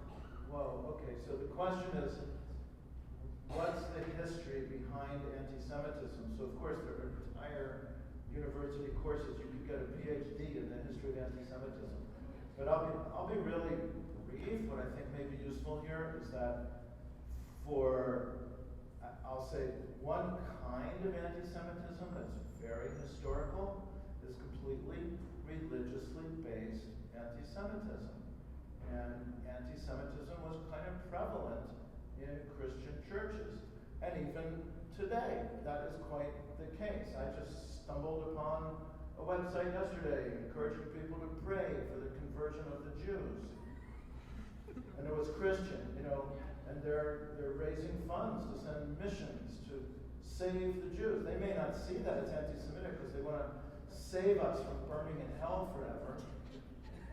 But then on the other hand, the evangelical Zionists want the state of Israel to crush the Palestinians, reestablish a Jewish kingdom or whatever, so that Jesus will come back, and all of us Jews that haven't already converted then will go and burn in hell forever. There are millions more Christian Zionists than there are Jewish. That's right. The biggest Zionist organization in the world is Christians United for Israel in the United States. So one kind of anti-Semitism, I just said, is religious anti-Semitism. That's gone on for centuries and centuries and centuries. I'll say roughly 100 or 150 years ago, it was more like ethnic anti-Semitism, and that was really kind of epitomized by the Nazis, so that a person who converted to Christianity was still considered a Jew and was still murdered along with their entire family, right? So that's different. I hope I'm addressing your question. And then I would say today, there's something that's completely made up, not true, and it's what we hear about virtually every single day in our media, and it's not anti-Semitism. It's people standing up for justice for Palestine. And if some Jews feel uncomfortable with that, that's their problem. They need to deal with it. It's not anti-Semitic. I just really for mostly young activists, many of whom are Palestinian and their families are there, to have Palestinian flags and keffiyehs and walk on a public street in their city where they live, and some Jews claim to feel uncomfortable about that, and they call their members of city council and their MPs, and they get the police to come in there and smack down those people because they claim it's anti-Semitic. That is not anti-Semitism. That is anti-Palestinian hate, and we all need to get together and fight that. I see one question here, and then at the round. Hi, I was just wondering if someone can speak to what's happening to activists at York University and the repression of Palestinian solidarity activism and activists.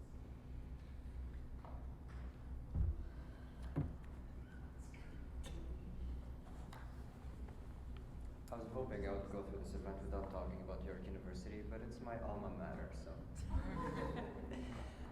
York University is it has a history of being a political campus, the Kiel campus in particular. As a university, the administration is very heavily involved in the, what do you call it? The suppression of student activism, of political activism, political dissent, because York's campus is actually detached enough from the city of Toronto that a lot of people are not commuters necessarily, or they're not people who just want to go to U of T for a fancy degree and going into professional school. You know what I'm saying? They're actually people who come out of communities that are marginalized and racialized enough that they start realizing the political character of their story, and that political character emerges in their university years. That's all a background. So political organizing becomes a thing during the university years at York University. What happens there is the administration starts to take a look at it and they go, we can't have that. We had a divestment campaign when I was at York University, and there's something that was called the endowment fund. I'm pretty sure it's still there. The endowment fund is basically a pool of money that the administration has, and it's administered by the board of directors, or the board of governors, sorry. And this money is invested into multiple companies of all sorts. It could be invested into tobacco, it could be invested into big pharma, etc. But it was also invested into weapons manufacturing. The revenue, or the return, goes back into scholarships and bursaries and awards. So if you're a York University student and you ever thought to yourself, hey, what's that money that's in my bursary? Sometimes you gotta take a look on the receipts that they have. What's happening currently is a repetition of York University administration's trend of suppressing activists. A lot of the people who were arrested after the Indigo action were either connected to or were activists that came out of the York University scene. People who go to York University tend to either remain connected to that scene somehow or end up working somewhere at the university, whether for one of the student or faculty unions or et cetera, et cetera. The university usually cooperates with the police or even at times invites them to suppress student activity. When I was there, we protested the Israeli Defense Forces event where they had an event bringing an IDF soldier, and the JDL came, and then it was a whole kerfuffle, putting it mildly. Because it's such a political campus, it influences the rest of Toronto. And this is where it becomes important, because if you're sitting at the administration level, you don't want Toronto's political scene to become anti-establishment, anti-ruling elite. So where do you hit the activists? You hit them where they start, and that's in their university years. Palestine Solidarity student organizing at York University has always been suppressed and attacked, and it's currently still the case. There's obviously an ongoing investigation, so we can't say anything about that publicly. But with all that being said, I think there is the remedy to that is obviously to continue the organizing, but to also build up the political organizing on other campuses, meaning Brock, meaning UFT, the tri-campuses, all of them, right? Because that also shifts the weight off of the York University political scene, and it adds more political pressure to other administrations, right? Remember, these administrators, these board of governors, these university chancellors or presidents, they're given free trips to the state of Israel, and they're treated to wine and cheese parties where they're socializing with politicians and being told what line to toe. That's why it's important to take the battle to them at the university sector. And it's also important because the university and colleges, it's the last thing I'll say, universities and colleges are the site of where social and class relations get reconstructed or re-emerge back into society, right? This is very important. So it's also the site of where the government starts to shape the next generation. So when the Doug Ford government is trying to defund public education and the post-secondary sector and make it more privatized and commodified, there's a reason for that, right? They like more foreign interest. They like investments in weapons manufacturing because that's the type of stuff that makes it less likely that your campus will have people doing research on the effects of weaponry on the climate, or people doing research on indigenous history or national liberation, etc. So it's a multifaceted battle, but I hope that answered your question. Thank you so much, Mo. I just want to make a comment or note that if you are a Brock student, actually the sociology department is also holding a meeting with students who feel unprotected by the university to speak against Israel. So if you're interested in mobilizing on campus, there's a meeting happening tomorrow at 6 p.m. In person. So please attend that meeting. You have to register, so you can come to me after the event and I can send you the link. And yeah, you might be able to bring up the question that Mo was speaking about, looking into revenues and investment of the universities, so that we can tackle the administration. Okay, maybe one more quick comment or question. I know that Ron has a hand up.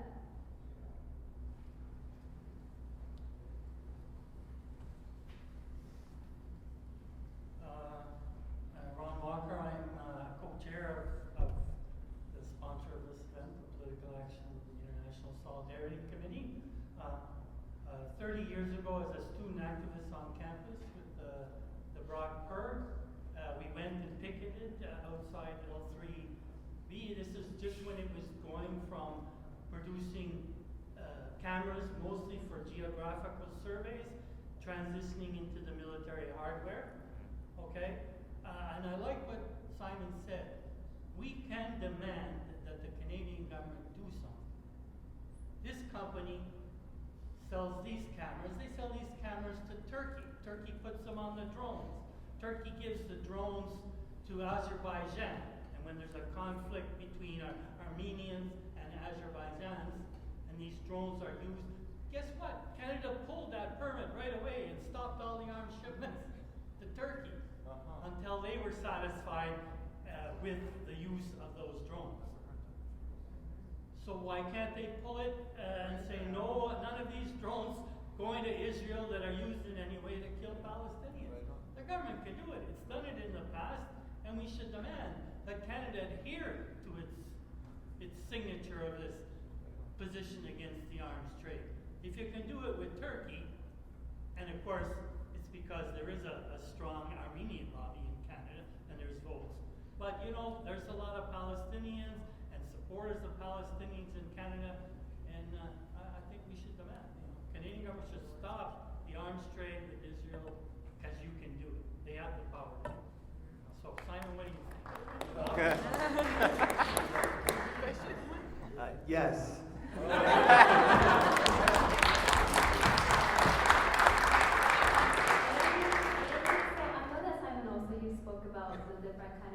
That we can take in your presentation, but maybe what are the first steps?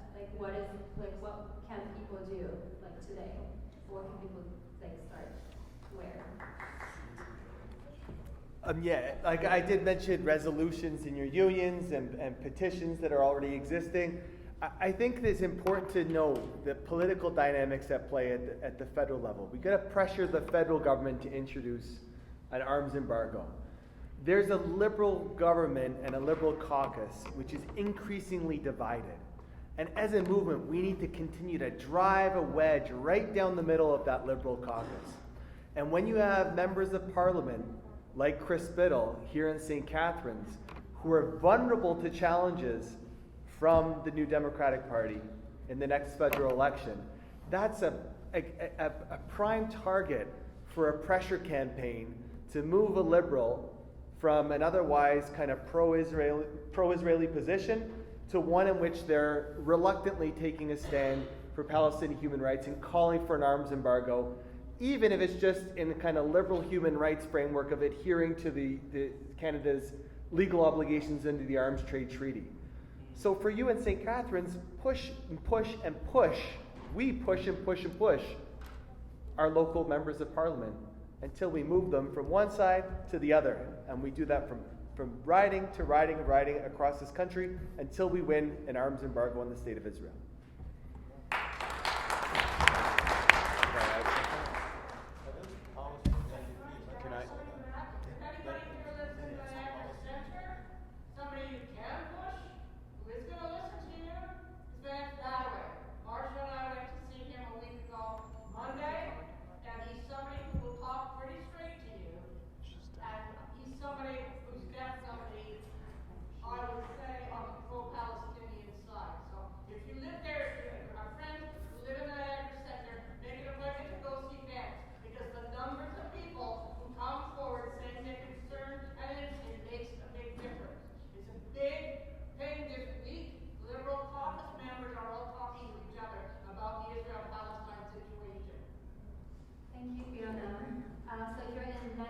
sorry, Niagara Center, Advanced Bataway is the place to go. I just wanted to make a comment regarding Vance Badawi. So he's actually on the Canada-Israel Interparliamentary group, which you mentioned were CEJA. They're actually funded by CEJA. So if you are able to go and petition Vance Badawi to actually withdraw from that, that is a very important first step that he can do. I'm glad that you were able to meet with him. I know there's been some challenges with other people actually meeting with him and getting him to actually take action on Palestine. So first step he can do is actually withdraw from that interparliamentary group, because he should be an interparliamentary group with an apartheid state. Just one more thing for right here is tomorrow night. Do you want to say it instead of me? Well, you're going to say it. Okay, go ahead. What's happening tomorrow night right here? Tomorrow there's a regional council meeting across Brock, so regional headquarters is right across Brock. And the councillor, Haley Bateman, is going to put a motion to support Palestine. So if you will, there will be many delegates. Actually, many of them are here. So if you'd like to show support, preferably like with a CUPE or some sort of pro-Palestine items, it would be good to have that pressure from the chamber. So please come at 6:30. Yes, thank you so much. 6:30. And you don't have to register, you can just show up, and we might be able to overflow the chamber. So yeah, I think that's what we should do. Okay, so, go ahead. If I could just, I kind of hate to end this way by saying something unpopular, but I need to disagree with my co-panelists on this. I don't think the strategy is pressuring the imperialist Canadian government or the imperialist, American government, the oppressors of peoples all around the world, to do better somehow for the Palestinians. I think we need an independent working class opposition. And so the kinds of things that I was talking about and Simon was talking about, workers taking actions, and Mo as well, to actually shut down production and shipment of arms, is effective solidarity. And it's effective also because it builds the kind of consciousness that can point the way beyond begging the imperialists to somehow help out the Palestinians.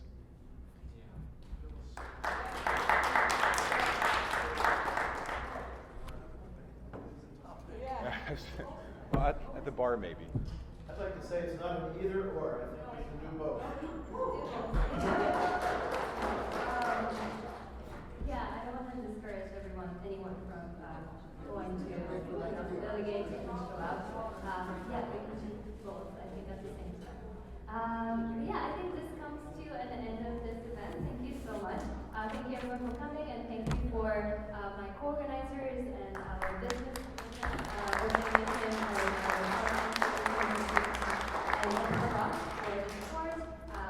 and yeah, if you'd like to be more involved, we have a sign-up sheet on the table there, so please do that. And yeah, and lastly, thank you so much for the speakers for giving us insightful perspectives. And I hope the speakers might be able to stick around a little bit, so if you have maybe questions, you can